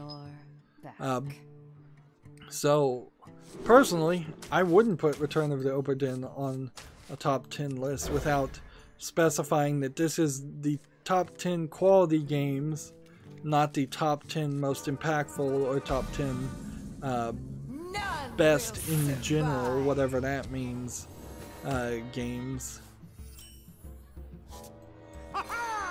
They gave a mention to Tetris Effect by Monstars and Resonair, and that is it. So there's no numbering here unless the number is in the order, and if that is the case, I don't see why Celeste is better than Donut Count, which is better than Florence, which is then better than Frostpunk, which is then better than Hitman. Which is then eventually better than Marvel Spider-Man. So if they're supposed to be, these are the top 10 in no particular order, that would be slightly less objectionable if they were in a specific order. Let's see.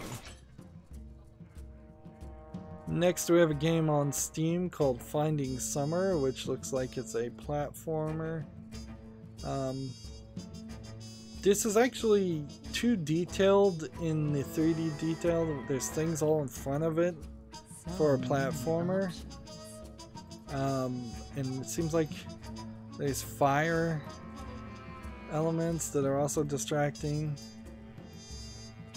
See, this is a game that's too polished for its own good, and you rarely run into a case like this. I mean, it's a basic platformer. So many options. That's all I really needed to see. And it's selling itself on the ability to move between a foreground and a background layer, which is going to make the game incredibly difficult. Like, this is a lot like some of the Virtual Boy games where there was a foreground and background layer. Now, that was cool in those unique Virtual Boy games, but I never really wanted to see that idea come back. Yep. This game is too smart for its own good. Like, it would be a nightmare to try to play this. So, yeah, I'm not going to put Finding Summer on the fall list. I'm going to be a little critical there. Generally speaking, I might have given it more of a chance. Here we go.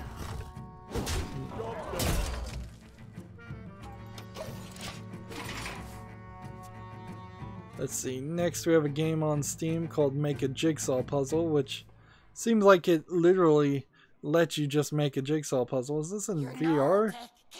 Like, why do you have to be in VR to make a jigsaw puzzle? That's ridiculous. Like, the worst possible interface you could think of. It's discounted to $2.63. I mean, what were you even thinking? You were gonna make your interface in VR to make a jigsaw puzzle, which then you can play in VR. Like, I would totally have never put VR support in that in the first place. It's so ridiculous. Here I we guess go. for odd road you are supposed to just do as much damage as possible.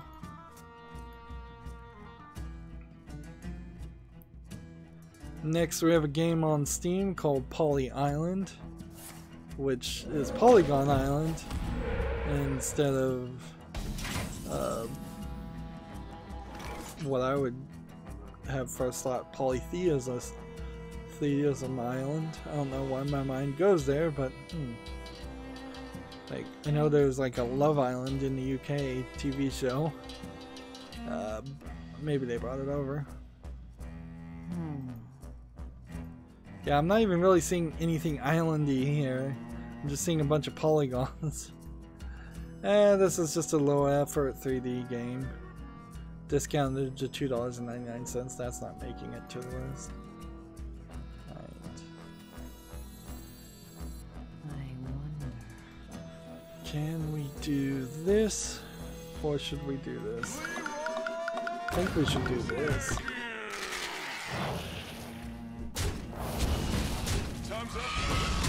Here we go. There we go.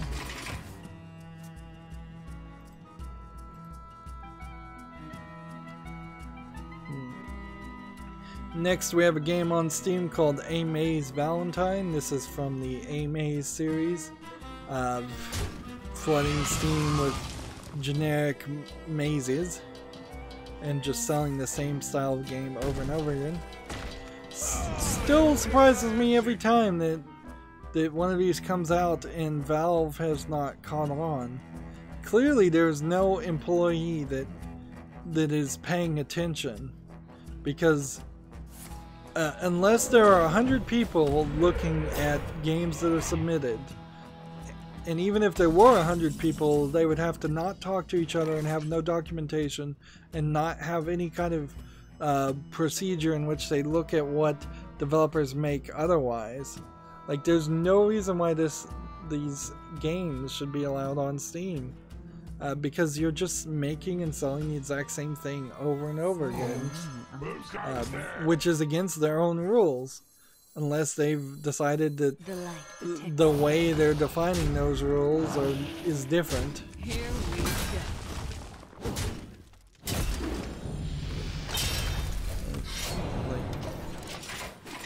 Maybe the A Maze series does just change it up just barely enough to not catch the ire of Steam. I guess that's the case. Starlight. But of course that game's not making it to my fall list. Next we have a game called Enchanted Path, which seems like it's a pretty basic puzzle walking game. The floor sometimes breaks under you. This is one of those games that is a mini game at best and not something that I would want to play just as a solo idea. Like the Lara Croft Go sequel had puzzles like this, and there weren't enough of them, but that still doesn't make me want to play this. It's discounted for $1.19.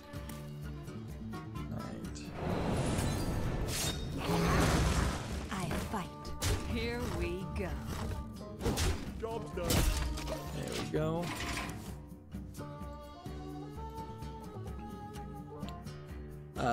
Steam has a game called VIP, the Action Movie Stars. This is a troll game that is literally using like the Die Hard actors' likeness for a cheap, low-effort beat-em-up game.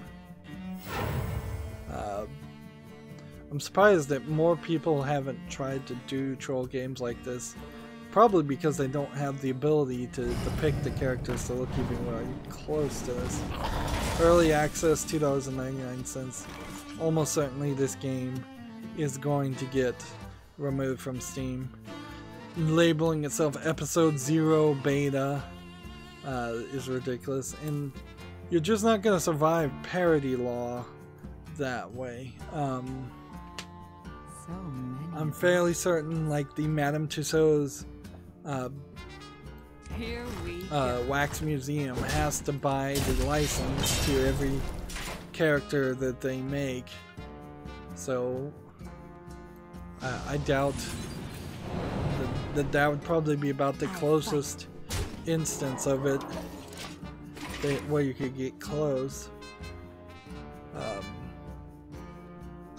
You might succeed in a lawsuit there, but that wouldn't ever go to court, because then that would be too much money for these low-effort game designers. Next we have a game on Steam called Super Grower, which seems like you're these boxes that are trying to hit other boxes while avoiding a bullet hell style gameplay.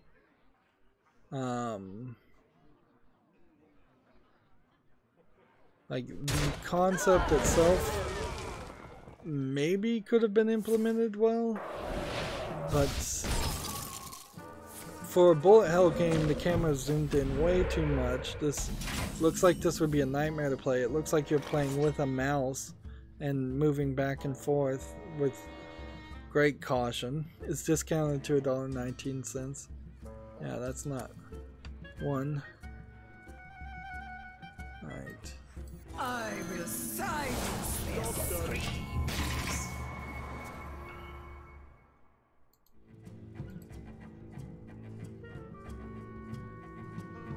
So, not a huge surprise that most of these games are terrible. Next we have a game on Steam, Snowballed Crazy Downhill. This is low polygon, but this might work as a game. Let's see if we can actually see how it plays.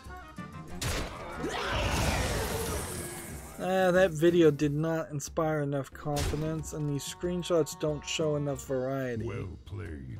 So, $4.19 is a little too expensive. Yeah. Again, it's in a bundle with a bunch of other questionable games. Like, a game like this, Snowballed Crazy Downhill, would probably make a lot more sense as a mini game compared to a standalone experience. Like, I could see in a Mario game where you have a snow level and you have to roll a snowball down. Next we have a game called Offendron Warrior, which I don't know if this is a troll game or not with a name like that, but it looks like a really old school arcade, like vector art game, side shoot 'em up game. For Doomhammer. So many bad Watch games your designed to look like classic games. It's free, so I guess the price is right with donationware. So heck yeah, if this was a single developer and this was their first project and they wanted to put it out on Steam and they wanted to pay the $100 for it and make it free, I can't really complain too much about something like this being on Steam, other than the fact that maybe this isn't the place for people to put their programming projects on, or if this is going to be the place, maybe there should be a new category created where it's like student projects or my first game or something like that, something that clearly labels and filters out these kind of things, because even if this is a student project, Offender on Warrior also is a low effort looking game, if not a very low effort looking game. It actually looks pretty good if you're trying for like a Galaga art style. I would just generally say you shouldn't try for a Galaga art style. But yeah, it's not making it to a follow list.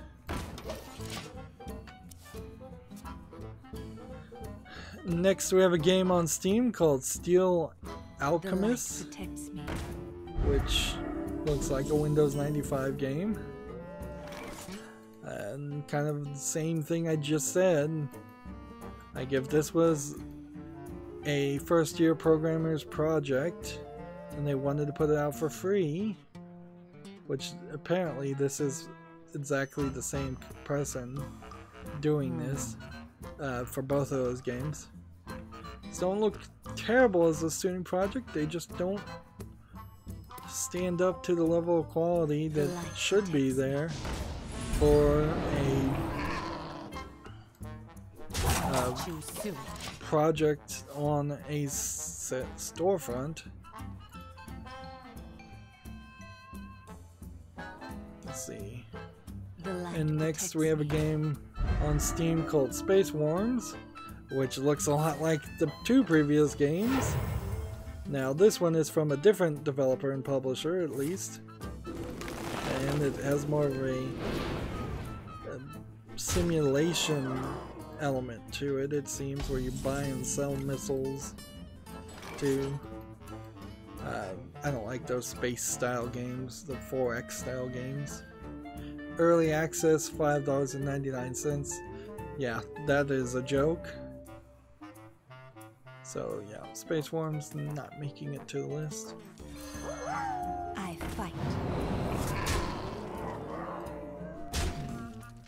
Job's done. Maybe I should have attacked this one earlier.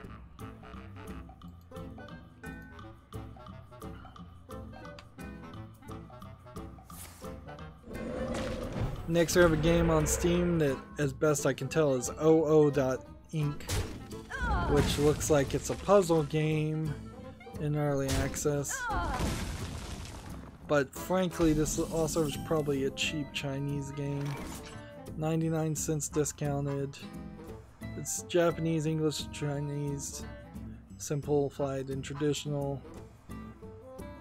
Yeah, match 3 puzzle game. The lack of effort in putting a decent English name in it eliminates this game more than anything else.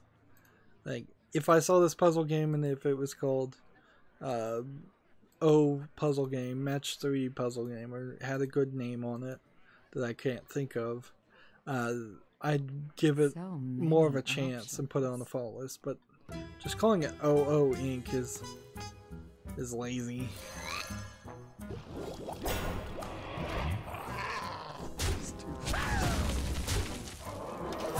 You soon.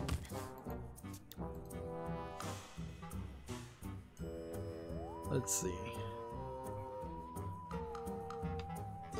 Next, we have another game on Steam called Rolling Bird, which is that same developer and publisher. So he's decided to flood Steam with all of his old projects.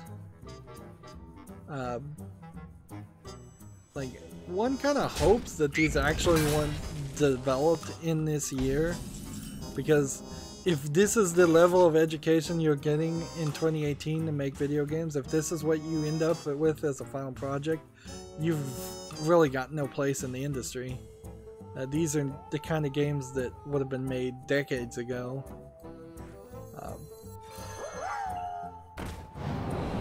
Let's see.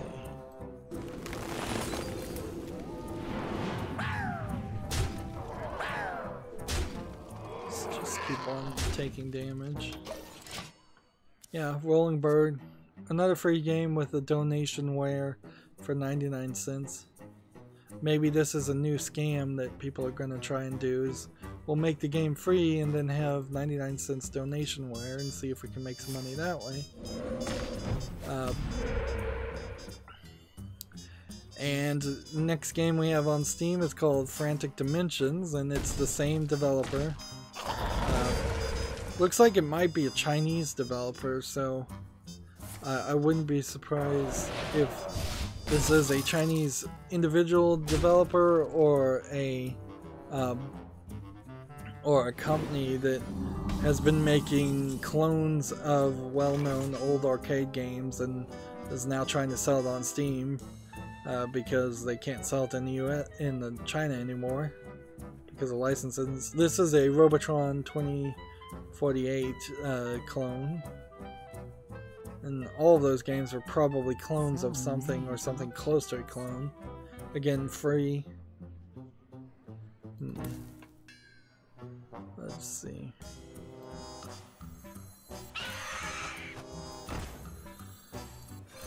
This guy's toast. That. Actually, I could have hit that and saved myself some frustration. Frantic Dimension. So that one publisher is the only reason we even have so many games that came out right now. It now is pretty obvious when you have one publisher pushing out 5 extra games that's a lot. That's a lot to release at one time. And releasing them a couple days after Christmas. I would say that, having seen most of the games that were allowed on Steam though, it seems like Valve did not let its guard down during the Christmas holiday. We're not seeing anything approved here that is just totally out of the norm and terrible. But the level of quality of games that get approved on Steam is so low anyways, it would be kind of hard for something to get approved that would have stood out as being particularly awful. It would have to be a game that has actual live action pornography in it, I think, before that would shock me, or anything would shock me. Hey, lights out. Here we go. Next we have a game on Steam called Werewolf Hunter, which looks like bad graphics, Minecraft clone, RPG maker possibly style of game. Like, I don't know if this really used RPG Maker or not, but it looks pretty awful. Early access for $4.99, and they're claiming it's similar to Plague Inc. Evolved. Yeah, right.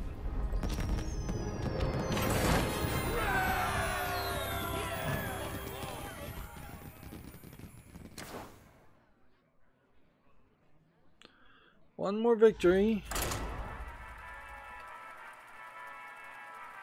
Next we have a game on Steam called Caught Patrol, which I think this is probably a Russian troll game, if I was to guess, that's using like live action footage, and apparently you're sniping and assassinating somebody. Let's see what languages this is in. It says English only, but I still get the feeling that this is probably like a troll game, probably a Russian troll game. It says that celebrates Romanian communism. So yeah, I would put that in a troll game category. Well, leave the Russian part out, but you know, if it's a troll, there's a decent chance it's a Russian troll. None will survive. Percentages alone. So there's this website that got recommended to me by what is it, TubeBuddies, the plugin that's very helpful to do all the things that YouTube's management software should do by itself, called Collab Space, where you like try and match yourself as a content creator on YouTube or Instagram with other people in collab. It says find new collabs and hire creative professionals to bring your ideas to life.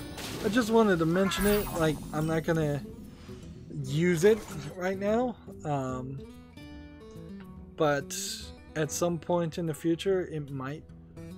You know, if somebody starts off with the ambition of wanting to be an artist and make thumbnails for a content creator, then that might be an easier way to hire a person like that who I desperately need than to try and just generally find random people that then I would have to convince like to work for me. And it seems like Collab Space also is kind of a like Fiverr style of business too, where you can make offers for people to, so I could potentially hire somebody to do work for me without having to really meet up with them or try to hire them on immediately as a full-time employee. Ideally, if I had enough income coming in, I would want a full-time employee. I would want somebody that I can support and give a reasonable lifestyle to, and I know that they're not just going to disappear, particularly if they're going to be in charge of making thumbnails. I would want their art style to stay consistent. You know, one thing that occurred to me, and it's really stupid of YouTube to have not done this, and this is barely related, but YouTube should give like a personal assistant, somebody who works for YouTube, who is like a product manager, whose job literally is to show up and be behind the camera every time PewDiePie and some of the other big time content creators are there.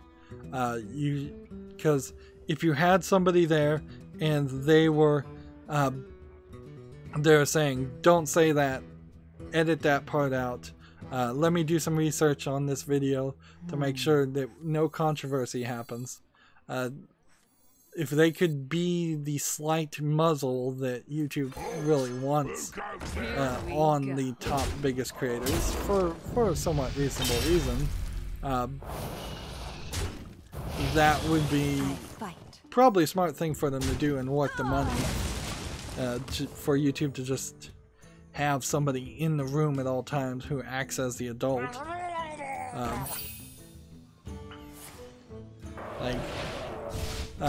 In the movie making world, when you're filming with children or animals, there's usually a person in the room that is specifically looking out for just the well-being of those children and animals, and a similar situation should probably be done. Here we go. Which is a basic admittance that probably the big time streamers need to be babysat a little bit, but heck, that's true.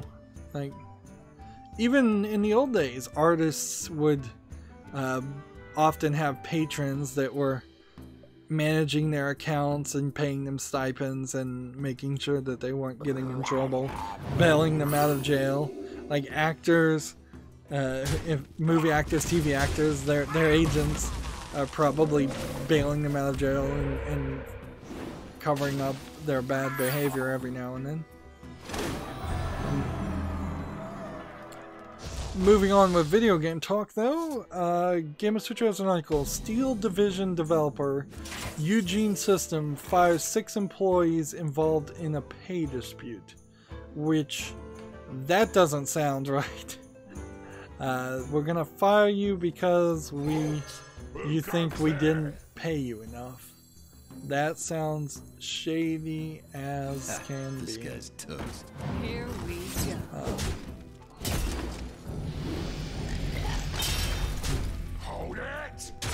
But let's read it. Steel Division developer Eugene Sisters has fired 6 employees involved in an ongoing pay dispute which represents around a quarter of the entire workforce. So they didn't even have 25 employees from what this. Prior to sacking, there were around 21 developers left at the French studio, which has been lambasted by staff over the past 2 years for failing to compensate them for overtime, ignoring minimum wage laws, and refusing to acknowledge employee contracts.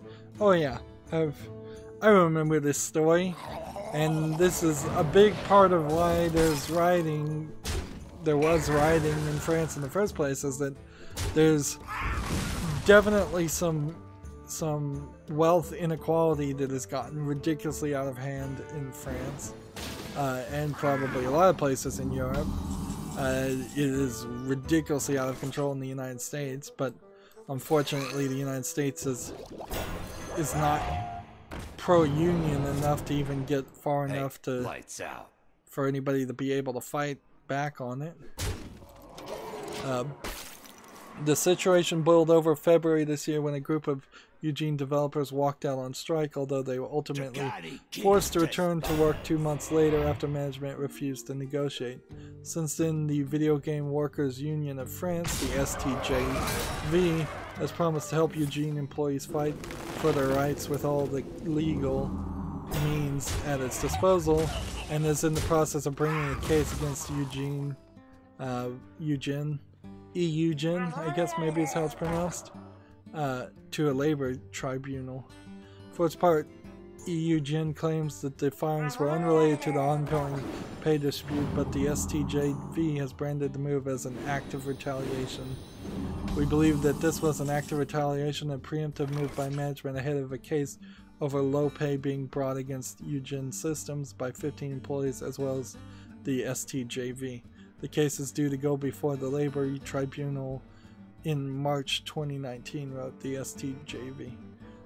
The idea that there even is a Labor Tribunal is so foreign to me because of just how little power employees have in the United States. It's like, what? There's a special court set up just to stop people from screwing over their employees? That's unheard of. Here we go. So I have to hit this, which then would pump this up, which then hit that. If I can play this and this next turn on something, even this would work.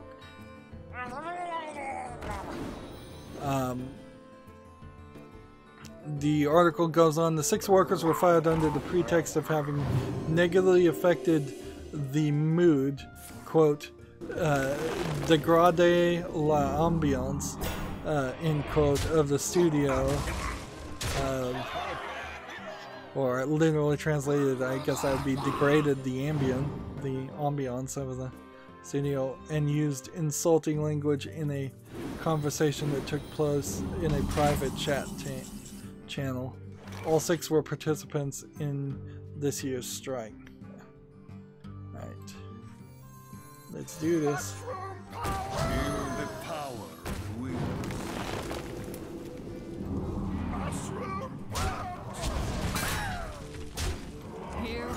go.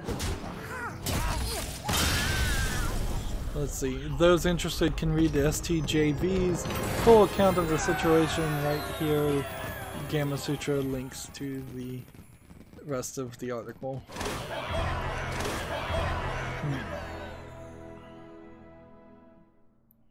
Alright, so what's the next thing we need to do?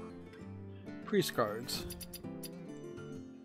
And for time's sake, you should just make a priest deck full of priest cards. Cheap and easy priest cards. If you make a wild deck, you can Yes, only yes, we use know. it in wild games. We know. You've told us a million times.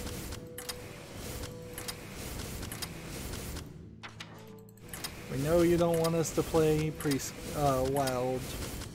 We know you want those cards to be useless and valueless so we can sell us new cards.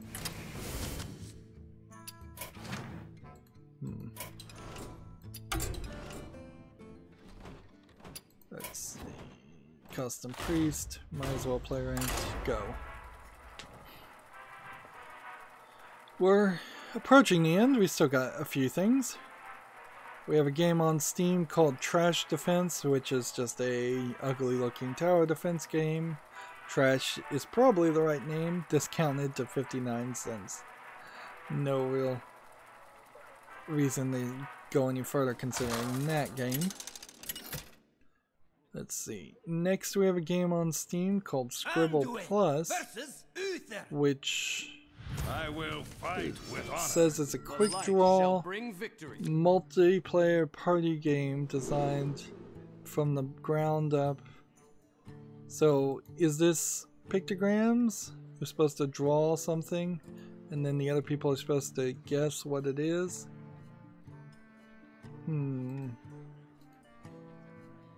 Yeah, you're not gonna draw anything like this. Yeah, this is just like a low effort categories. I forget the name of the game that it's emulating. But yeah, Scribble Plus discounted to $4.49. I think the Jackbox Party Pack probably has a game somewhat similar to this, or at least a couple games somewhat similar to that. So I don't know why you would pay for this. I think you also probably could get the Jackbox Party Pack, one of them, for less than $5. So yeah, that's not making it to the fall list.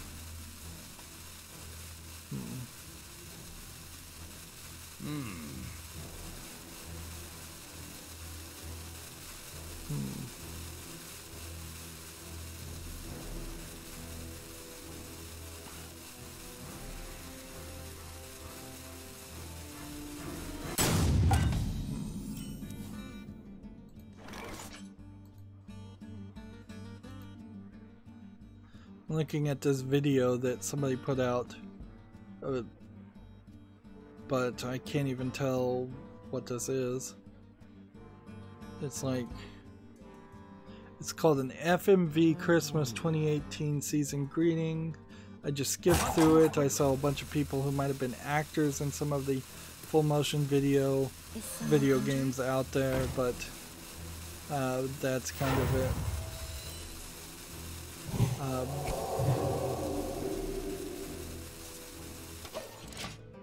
So yeah, that's not something worth talking about.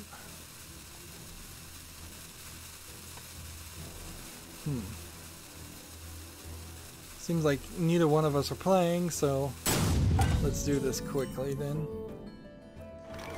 Do this, do this, do this, Right do away. this, in the turn. Let's move quickly. Let's see. We've got a game on Steam called Paintball Chivis, which would be like a Splatoon clone. Is this multiplayer? Or yes, and single player. It's $2.99. Now this looks slightly interesting, but also this looks like this might not be that good. Because it's a Nintendo clone, I'm willing to give it a little bit more of a break.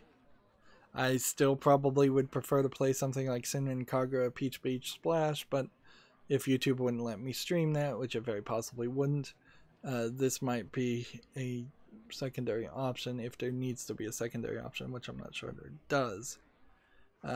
This is a game I guess I'll put on the fall list, and we'll see if it grows an audience. It really would probably need to grow an audience though,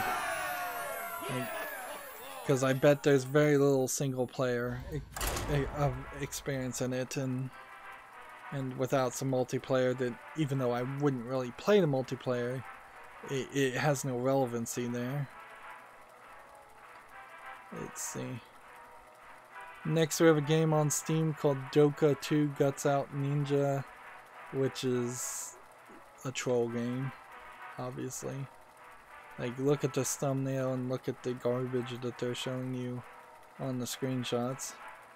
Just a top-down twin stick shooter. It says it has nudity in it. 49 cents. And clearly this is just trying to look like Dota 2 in a hope that people will buy it on accident. Bring victory.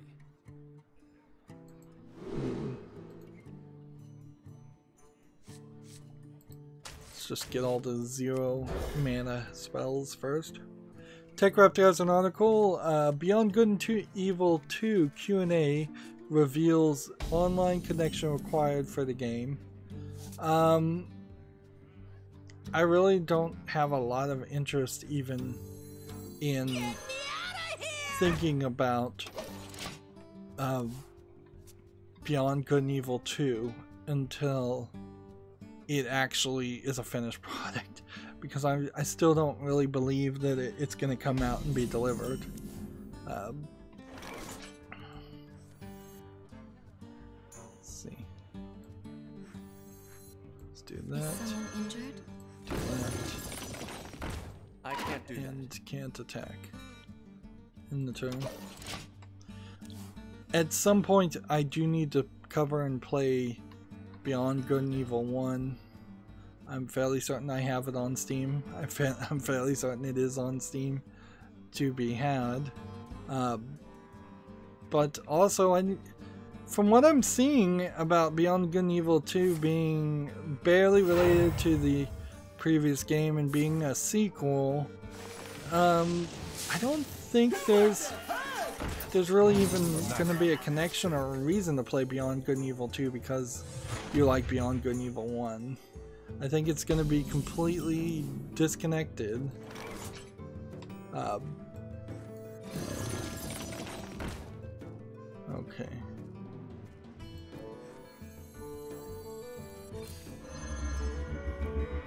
So I'm going to hit this and hit this and then play this and draw 3 cards. And we can just play that. And we can just play that. Job's done. And we can play that on that next turn.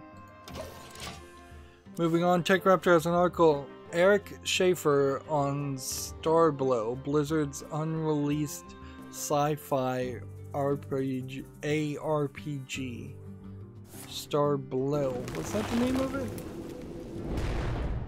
I guess that was the name of it.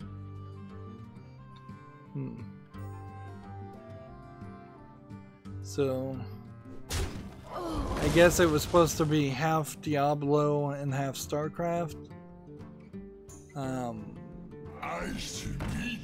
kind of don't even care about reading this article because it is just an Activision Blizzard product that will never get delivered, in the same way that like StarCraft Ghost will never be delivered, or any other mini projects I imagine have been made that won't be delivered. Let's see.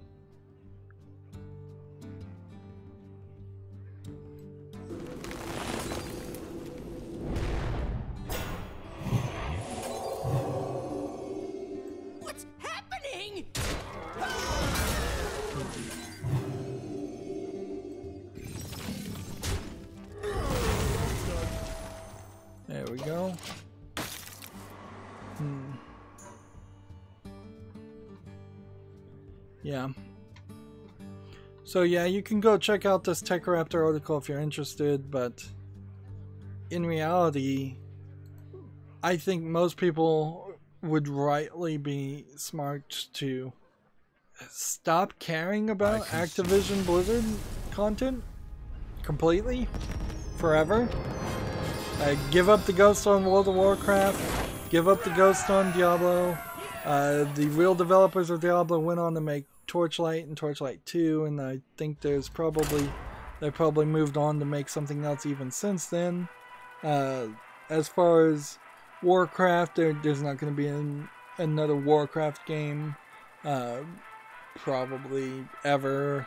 As far as StarCraft, there's almost certainly not going to be another StarCraft game ever. So I think it's time to just give up the ghost and move on to other games. And enjoy the ones that existed and see them as you would look at a game that was made by, say, Atari, the original Atari, not the holding company that owns Atari's licenses now. They're just relics of the past at this point. Moving on, Gamasutra has an article. Let's see.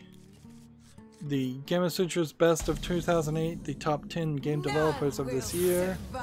And this is kind of a ridiculous list because it literally is just the developers that, for the most part, made the top 10 games of the year.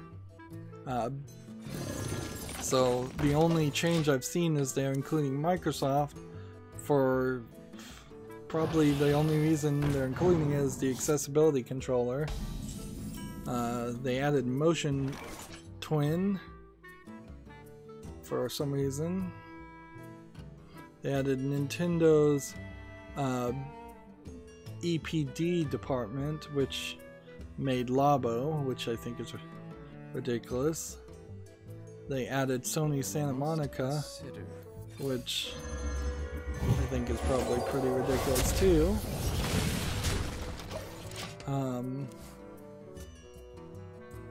And then they added Ubisoft Quebec. The idea of giving developers an award of sorts is ridiculous. It really is crazy. Because you just don't know what's going on the inside. So you don't know if it's the best developer out of the year.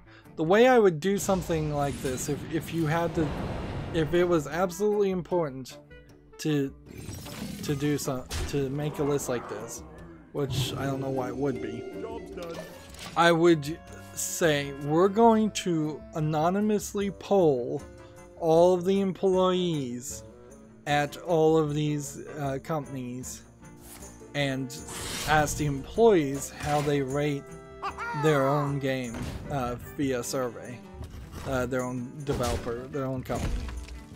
Or instead of doing that much work, I would just say I would make an article according to Glassdoor.com, which company is the which video game companies are the best to work for this year. But then you probably would have to make it well known to the public that they need to go to Glassdoor.com and review their company, so that there's enough entries.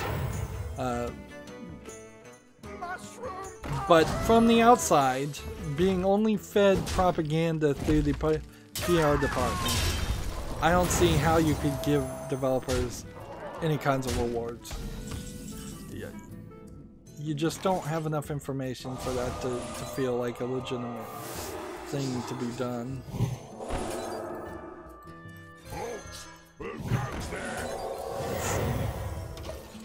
Let's move on.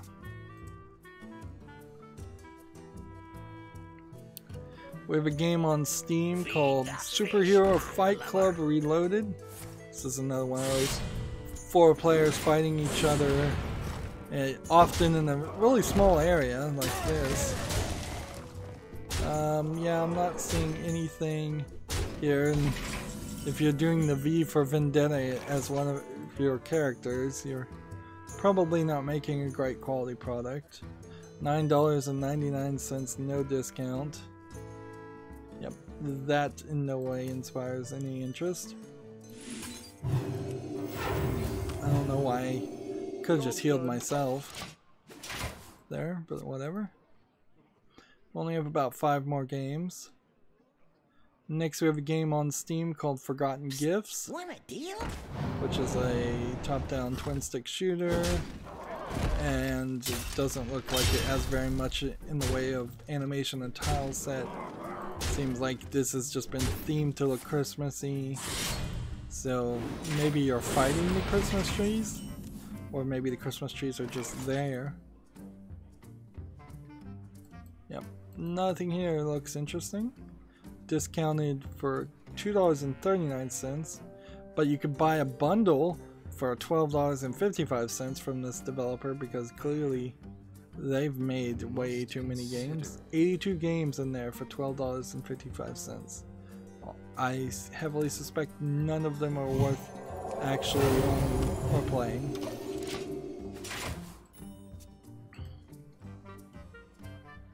Let's see.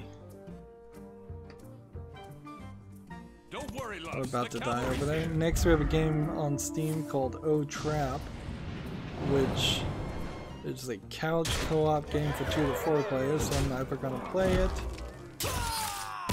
It looks to me like it might be a maze game or some sort. Actually, I'm having a little bit of trouble trying to figure out what kind of game it actually is. Is it some kind of pathing tower defense game? You apparently place traps.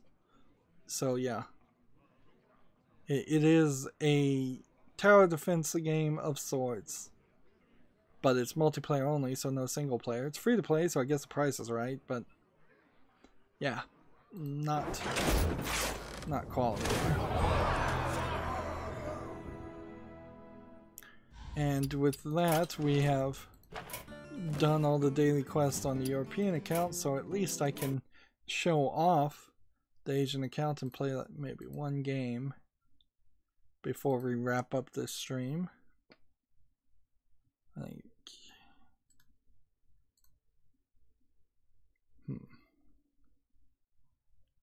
We have a game on Steam called The Colony, which doesn't look like the camera zoomed in correctly. That's just like way too zoomed in.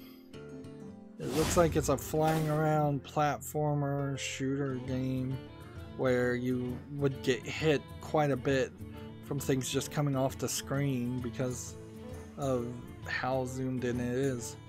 Just bad game design, bad UI design, bad polish on practically everything I'm seeing. $2.99 discounted. That's not making it to the wish list. Alright. So we have a 50 we can re-roll. It seems like I may have lost one here. Battle cry cards, odd cards, and a druid and hunter victory. And I already have a card pack to open, so let's go ahead and open that.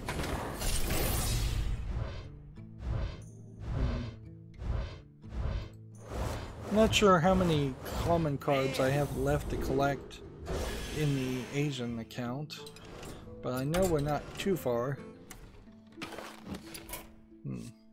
That card pack was from doing the daily quest, the Tavern Brawl. Let's just double check that. Yeah.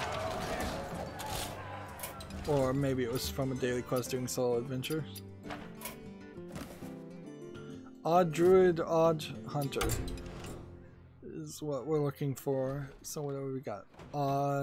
Token Druid and Hunter. I think if we play Hunter, play ranked, go here, we might be able to, in one fell swoop, get 2 of the daily quests done. Let's see. Next, we have a game on Steam called Puzzle Game for Kids. Anything labeled for kids is questionable in the first place. Honestly, I think a cutout puzzle like this probably shouldn't be done in the digital format and is better done in the real world for hand-eye coordination. And kids that do these levels of puzzles are probably too young to be playing on a PC games anyways. So I think it fails on that aspect in the first place.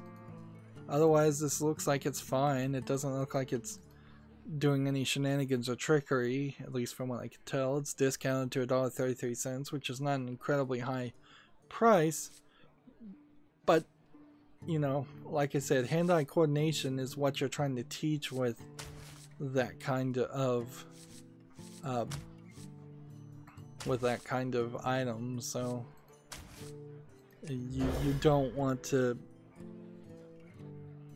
have that done in a digital world. It's not gonna be super helpful. And frankly, if your child is raving to play cutout puzzle games, there's a beginning of a question there about whether your child is maybe a little autistic, because they shouldn't be that interested in that type of activity. But it takes a lot. It should take a lot before you even take your kid to a doctor to test it to see if they have some kind of developmental issue, because frankly it could be nothing. It often is nothing too. Let's play this and I hunt alone. Get this done. See, I have an article on Gamatsu. Citus CYTUS Alpha launches April 25th in Japan.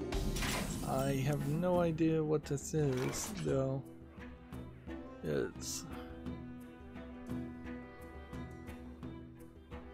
It's a rhythm game, which is the perfect version of the popular smartphone title Citus, with new visuals and over 200 songs. I bet this doesn't come to the West with all those music. That would be my guess. The visuals look pretty weird, too. Even for a Japanese standard, the visuals look pretty weird. I hunt alone. Pencil sketch Victorian puppetry style of animation. Alright, we just have like 3 more pages, and then I'm gonna go down my Twitter feed, and then this is probably gonna be the last game, and the rest I'll do off screen. It's been a typical Friday, particularly since I started too late, so I can't really blame anybody besides myself. Where nobody's on the chat, nobody's gonna spend your Friday doing this except for me. Like, pretty much I'm the only one dumb enough to be on YouTube on a Friday evening. Gamatsu has an article, Revolve 8 Episodic Dueling launches January 22nd in Japan, February 5th worldwide.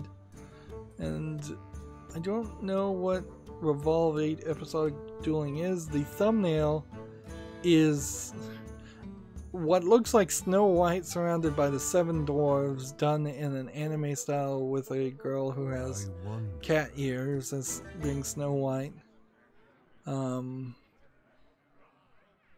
That's what the thumbnail looks like. What the game is, I kinda don't know. Let's hit this. Oh shoot. Screwed that up. Screwed that up. Terrible. Could have gotten 3 more uses of that weapon. It says it has strategically deep... Ooh, I don't think I've ever seen people use real-time mass hysteria before. That may be very well the first time I've seen anybody use that.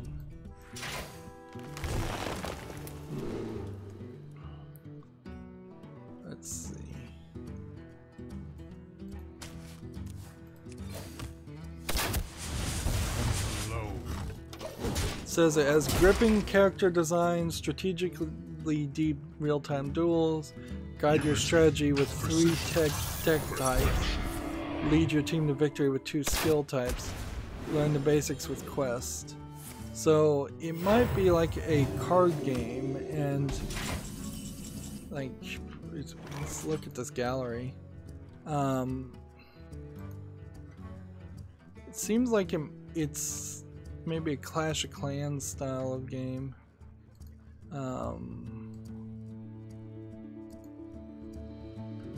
With cards. Interesting. Wasn't really expecting any of that.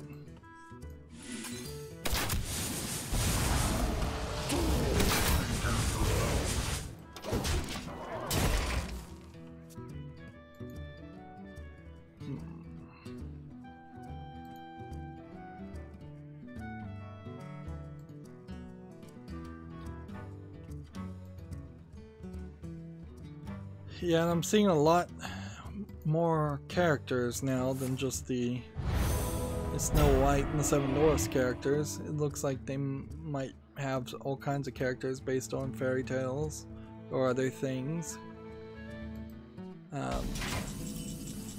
The weirdness about this is, if this really is just a Clash of Clans game, having all these animations and characters really isn't going to play a big role.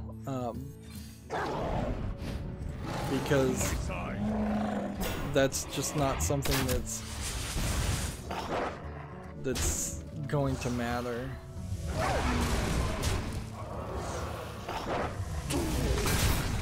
Like, extra animations just slow down the game. That's why Clash Royale, that's what I'm actually talking about. It looks like a Clash Royale game. Clash Royale works really well because the characters look good somewhat, but they're small pixels and they don't really matter. You're just trying to play the game and get it done. And even at that, I would say Clash Royale games still take too long.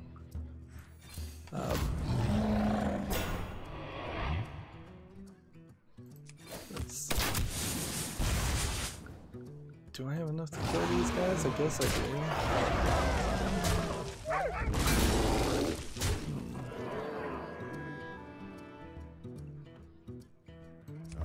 Let's just go ahead and play this. Job done. Yeah, still not sure that Revolve 8 is going to get embraced in the West. Like, cell phone games in general, I'm not sure if they ever going to get embraced.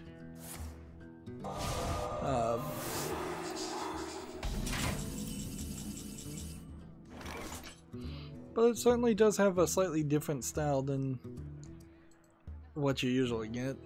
Slightly different from what you usually get. It's still heavily going for that Korean. Here's some fancy looking anime style girls in high fashion costumes. So we need to do 8 damage. Can we do 8 damage?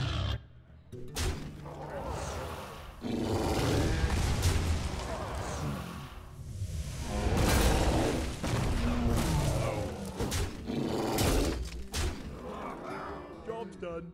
In return.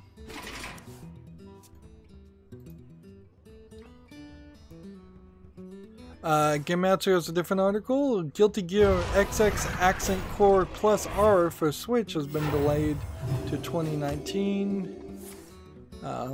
So yeah, that's a fighting game that was going to come out for the Switch. It's been delayed. No surprise there that a Japanese company would delay the development of a game, release of a game. That doesn't, to my mind though, immediately mean that it's not gonna come out. Like, in this case, sometimes it does mean exactly that, but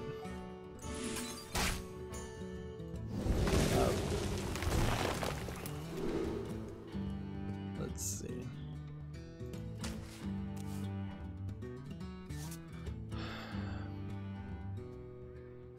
Are we gonna try and kill this, or are we gonna just wait? I think we're gonna just wait. I have a game on Steam called Mini Max Tinyverse, which looks like it's a tower defense game of sort with just a lot more polished than most tower defense games look, but the camera is zoomed in too high. It feels like this might even be a VR game. It's multiplayer only, early access. Yep. Like so many other tower defense games, not something that is gonna make the cut. I have explosive traps already.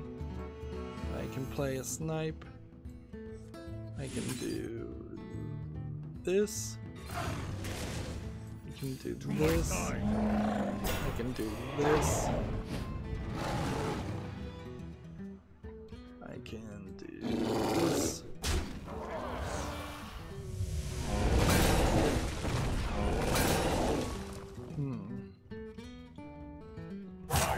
Guess we could just heal him back up to just get rid of this guy. He's playing pretty well.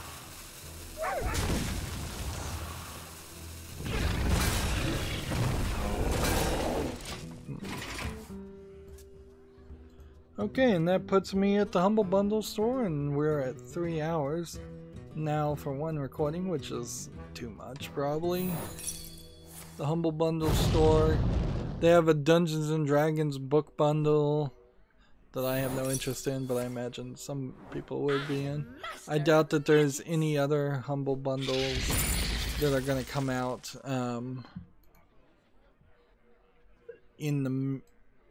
before the new year. I'm back on my Twitter feed, and I have exactly like 9 new tweets to look at.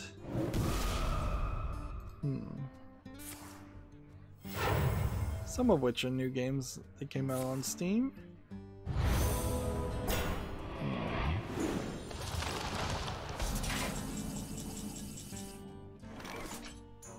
Yeah, I'm just scrolling down to double check.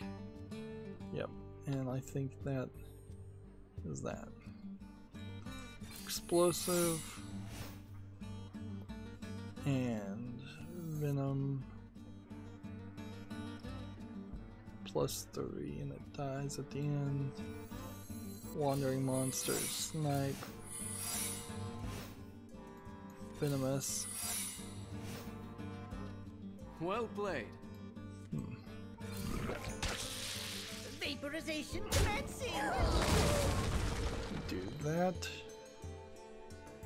And in return,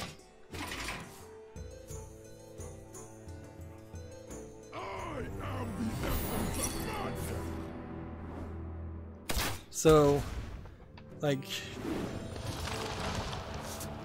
we have a game on Steam called Chinese Driving License Test that is probably a terrible, cheap, I'm not even sure you'd really call it a game as much as it probably is designed to help Chinese people pass the driving license tests, which I assume you need to pass to be able to drive in China, although I'm not sure how enforced the rules might be in certain areas.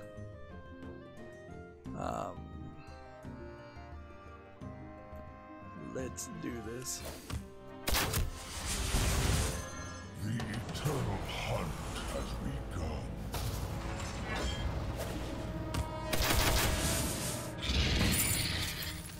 There we go. And in the turn. So of course that game's not making it to the fall list.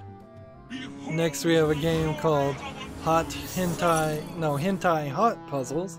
Misread it, which it's same old garbage we've seen. This one actually does have nudity in the screenshots, which they still need to address that better. Like that's not the way you should be, the storefront should be. And then we've got a game on Steam called That They Feast, which is just a dark screenshot syndrome horror game where you just wander around. Asset flip style game. Like nothing here interesting. It's free. That's probably the best thing you can say about it. Alright, this and then we'll take that and let's see, do we have something we need to kill? That level 9.